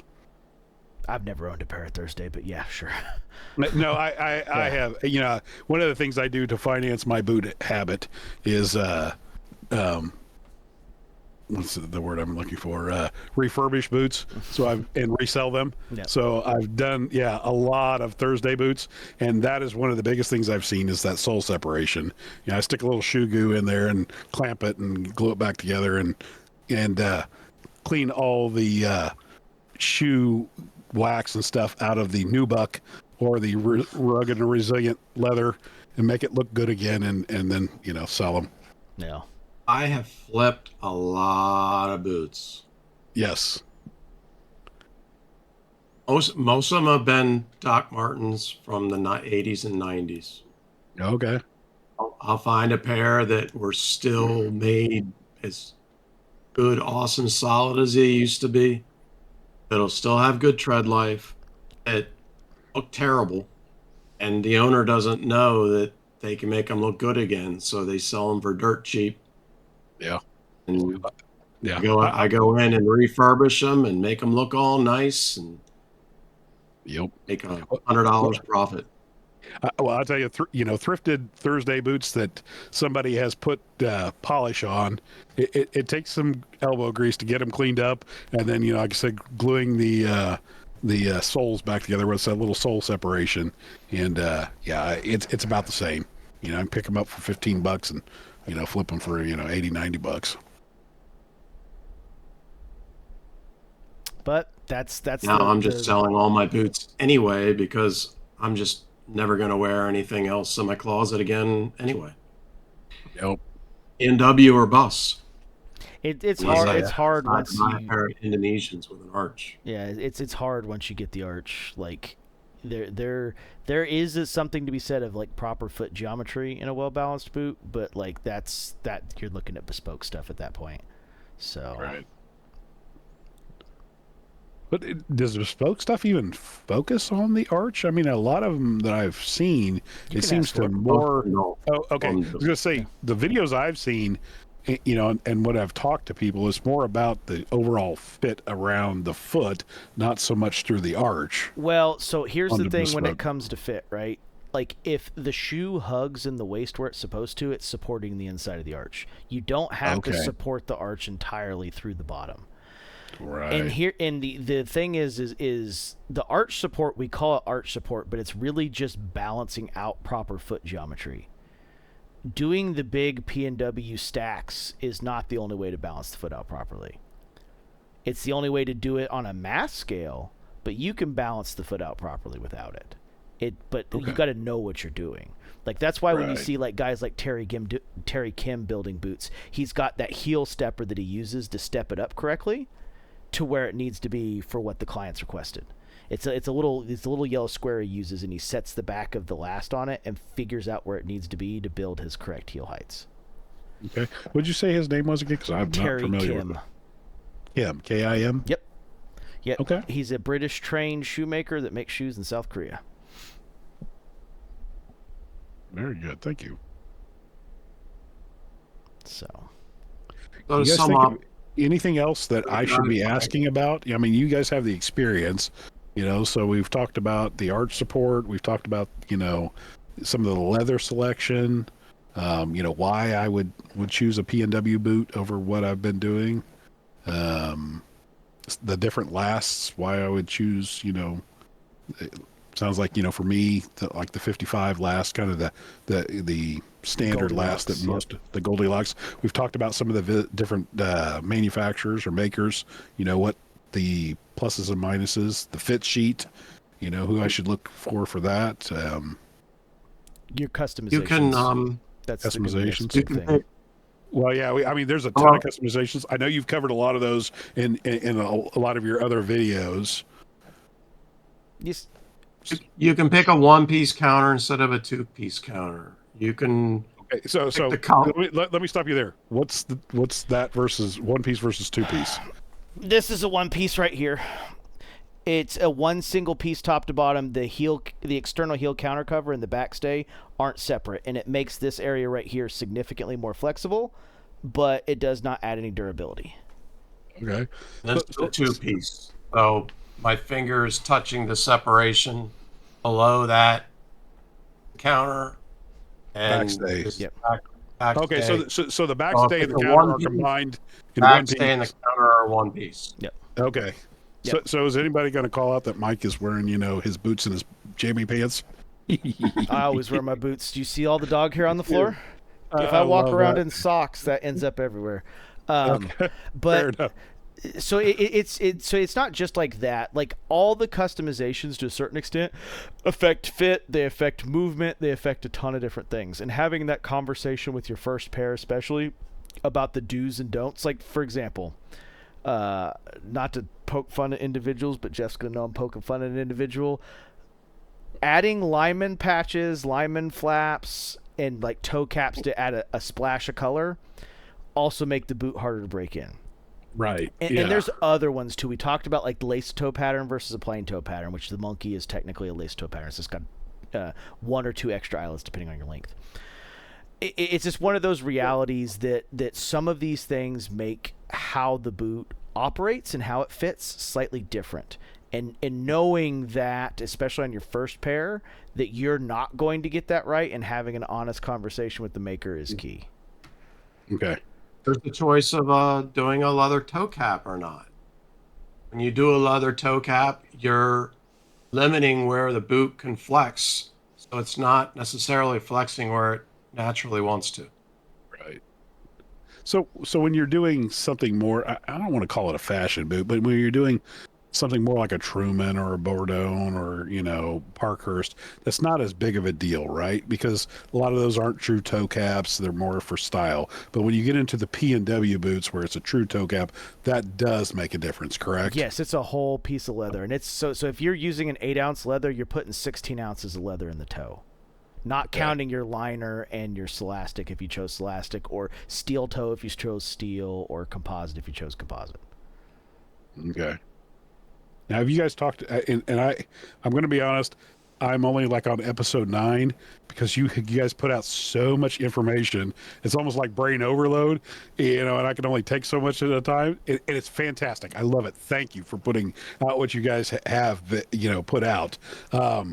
So if you've covered that in an episode, then point us to that episode. But if you haven't, what are some of the advantages and disadvantages of some of those different, Celastic versus, leather in the toe box? Well, so PNW, you're only going to get Celastic composite Okay. or steel. Composite and steel are Okay. safety toes. Yeah, safety toes, right? You're only going to pick a cold versus safety not toe. cold. Well, you're only going to pick a for- safety toe if you need one. No one. Right. Okay, I said that aloud. There is one person, but Okay.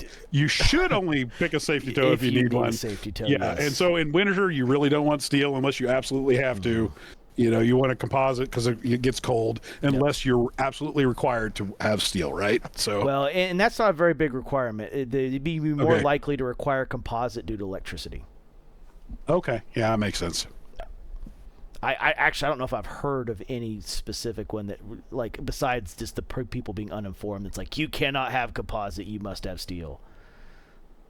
But they haven't checked the OSHA sheets and all that kind of stuff. Natural toe is going to allow the boot to bend exactly where your foot needs it to. Okay, But it looks weird. Also going to make it look a lot more broken in, a lot more faster. It's going to, depending on what you like, but it's going to make it look older, faster. Right. I'm You not a choose fan of the elastic unstructured toe. If you choose a Scholastic, then it helps it stay looking newer longer. Right. 'Cause it helps to keep that toe area right. But it will limit a little bit where the toe can bend. And then if you do a leather toe cap, it will limit it even more. Okay. So what about say leatherboard, kind of in the middle between Scholastic and leather? I don't know if anybody uses leatherboard in the toe. It's more likely to use a styrene or a thermoplastic.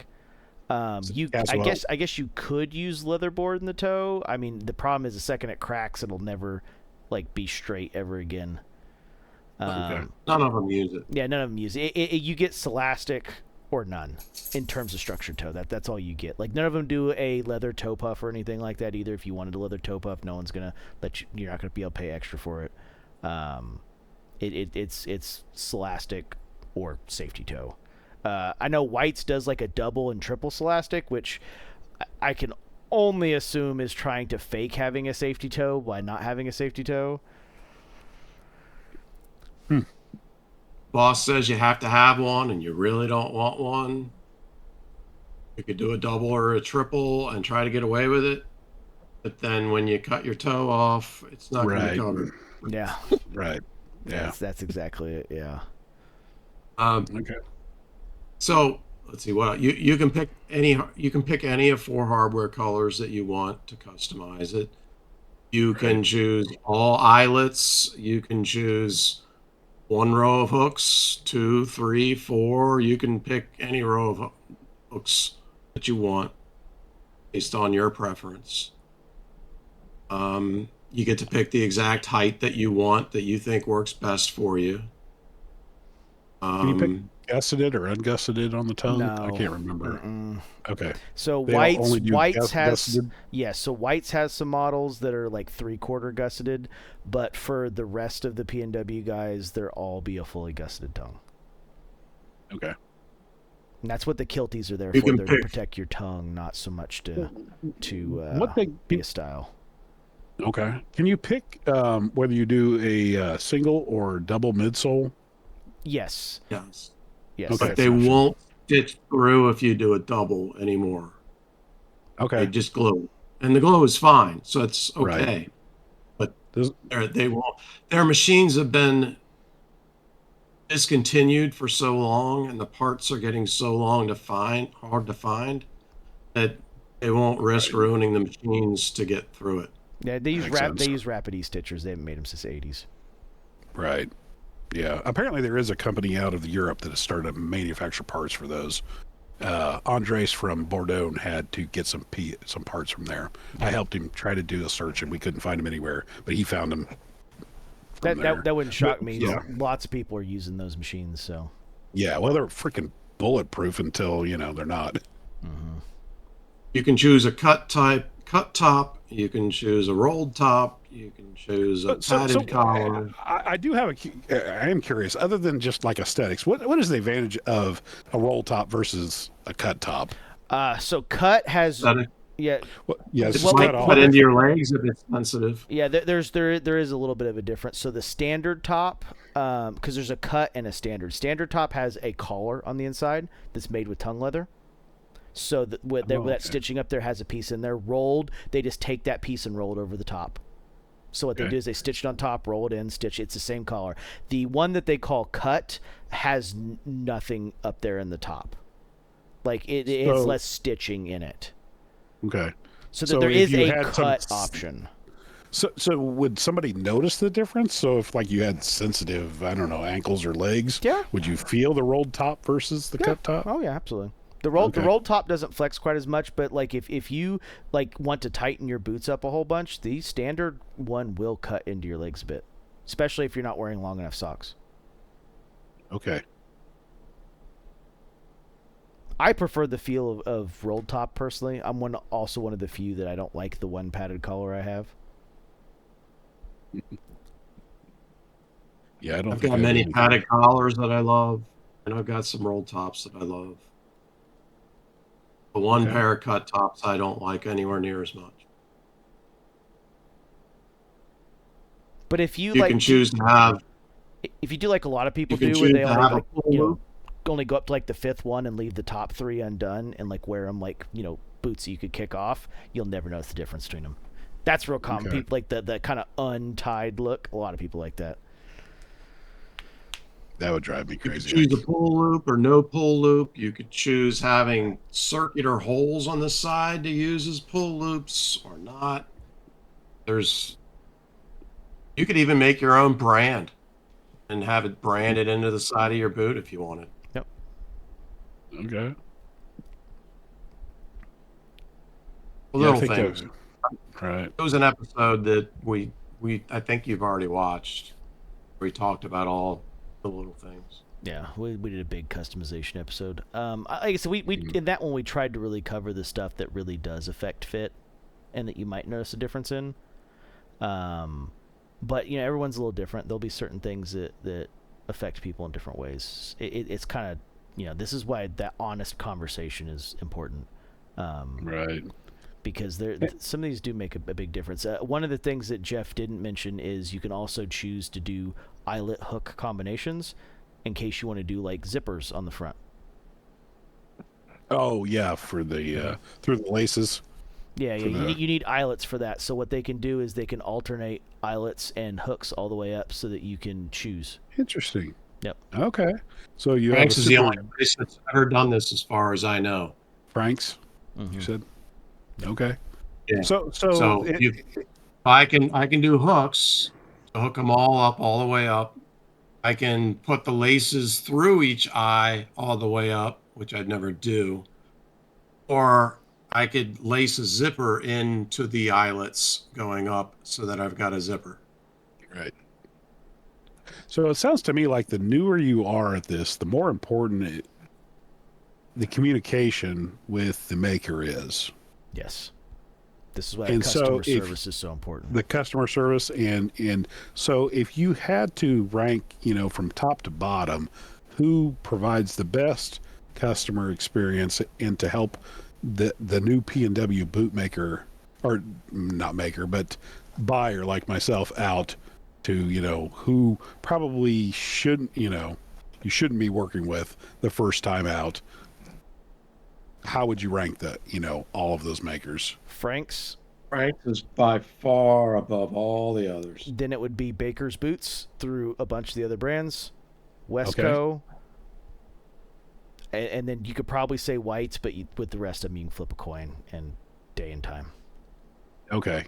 So it sounds like if Baker's carries those other manufacturers, you should go to Baker's for. I mean, Frank's obviously absolute first, but if you wanted to buy one of the other ones that Baker's carries, go to Baker's. Yep.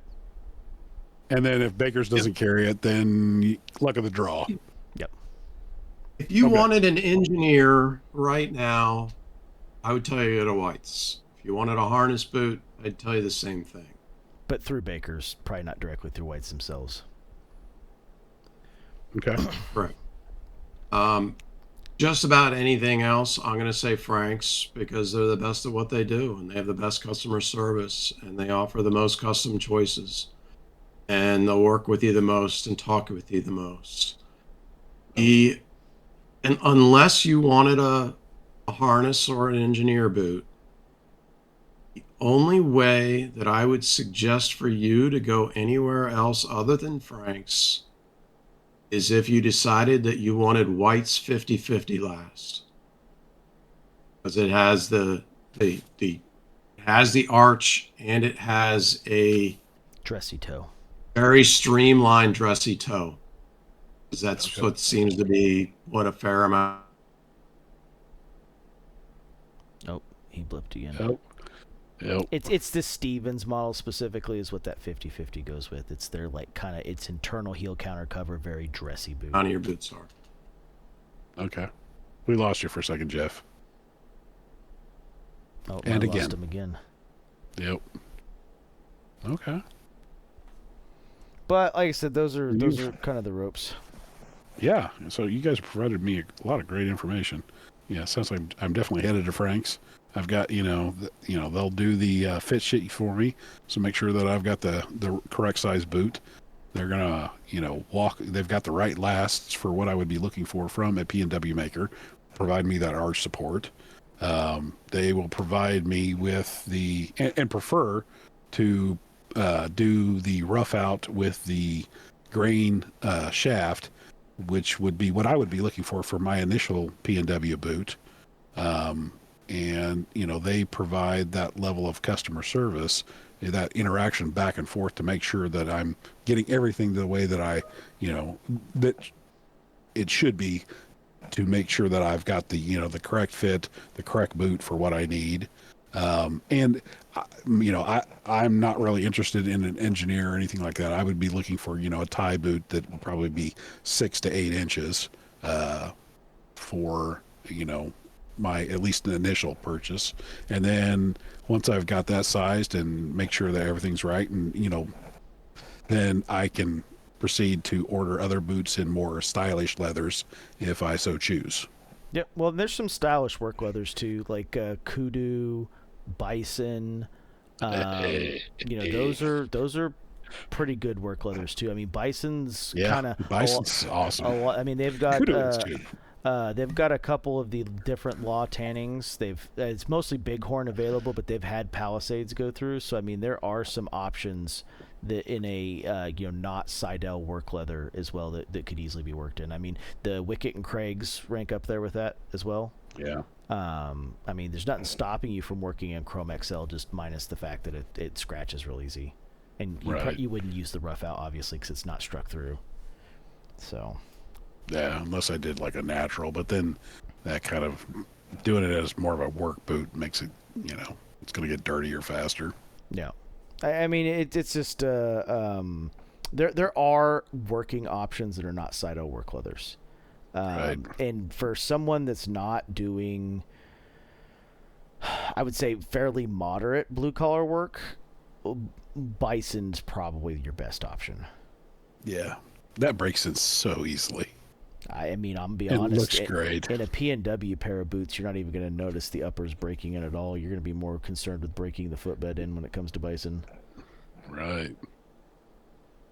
Now, you know what? You bring up a good point. In breaking it in, going from, walking very little to, standing and walking a lot, what would be your guys' recommendation for breaking in a boot like this?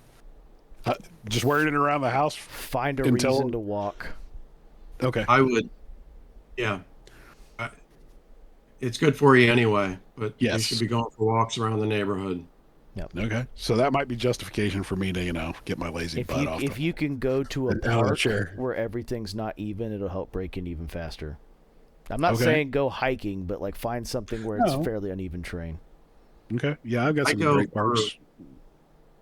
I go for a lot more walks when I'm breaking in boots. I'll walk for like 45 minutes for an hour. It's like 2 miles. Now, do you find warmer weather the better for breaking in boots? Yeah, so if it's winter, put the boots on for like 30, 40 minutes before you leave so that your natural body heat a couple times a week. Warms them up a little bit more. It'll make it easier. The other thing too is in warmer weather you're going to sweat a little bit more. As the moisture content inside the boots builds up, it'll help the break-in process if you're not using the 50-50 water alcohol method, which which I I'm not mean, a fan of. I'm not either, but some people swear by it. Retime about 10 or 15 minutes after you put them on. The first 3 or What 4 the wears, leather does stretch up. No. Okay. And that's just Body body heat. heat. Okay. Yep. Very good. Try to use new laces, even if you've got laces that you like. Yeah, I always use the ones that come with the boots. At least for at the first. break-in, yeah. Yep. Leather's better than paracord for break-in, though we do have one friend that swears it's the other direction. Starts with paracord, switches to leather. Okay. Yep. How about leather versus cotton? I love leather. I would use leather for break-in just because leather's going to have some give to it. Yeah. The other thing too is like Jeff's point is a big one. You know, especially anything higher than 6 inches. As you warm up and whatnot, and as you bend in the ankle, if you have any lack of volume, those positioning of where the laces are going to be are going to change a ton. So, like I said, the first 5 to 10 wears after you put them on, relace them after 15 minutes, and then even like 2 hours into the day, if you feel like it's getting loose anywhere, relace them. When in doubt, relace. Okay. And be very, very careful on stairs the first 2 days. Yeah. Right. Mm-hmm. You don't have to risk pulling out eyelets or anything like you do with a lot of the brands that use the cheaper eyelets. You're not going to have that problem. But they are going to be very stiff going up and down, especially if they go above your ankles going up and down stairs. So that's the concern. It's just lack of mobility. Correct. Okay. Or I should say impairment of mobility. Yeah, I mean, you'll be more likely to snap a leather lace than you are to pull out a speed hook, but I've pulled out speed hooks going up and down the stairs with like Indonesian pairs. Yeah. Okay. Interesting. So. Yeah, I have not done that yet. I broke a speed hook, but that was, I think, a manufacturing defect in the speed hook. Oh, and when you get your first pair, when you first get them, you're going to have to decide how to train your gusset. Yeah. Okay, let's talk about that because I don't know what that means. It's a trifold. Let me grab a pair here real quick. I have little dainty lady ankles, so everyone compliments mine. This is just going to be wide open, sticking out. Okay. It's going to be all over the place. That's not like any boot I have. You know, I've got like partial gussets on a couple, like my Trumans, but nothing like that. You end up doing a trifold, so. Except for whites. Whites you'll do a C fold.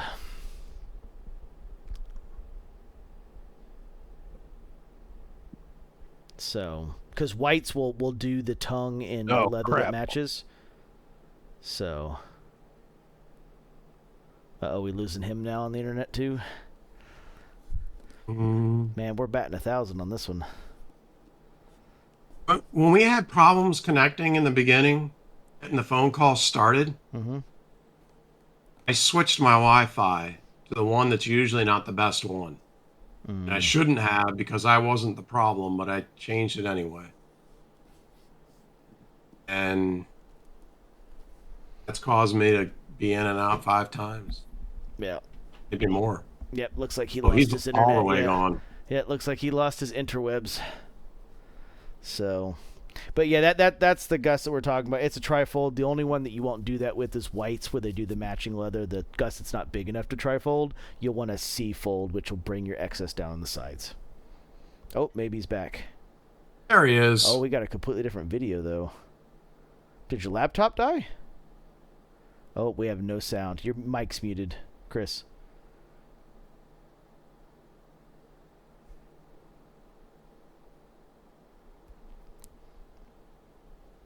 He's on his phone. You're having technical difficulties. No, he's on his phone. He switched to his phone from the desktop. I'm assuming his laptop or something died.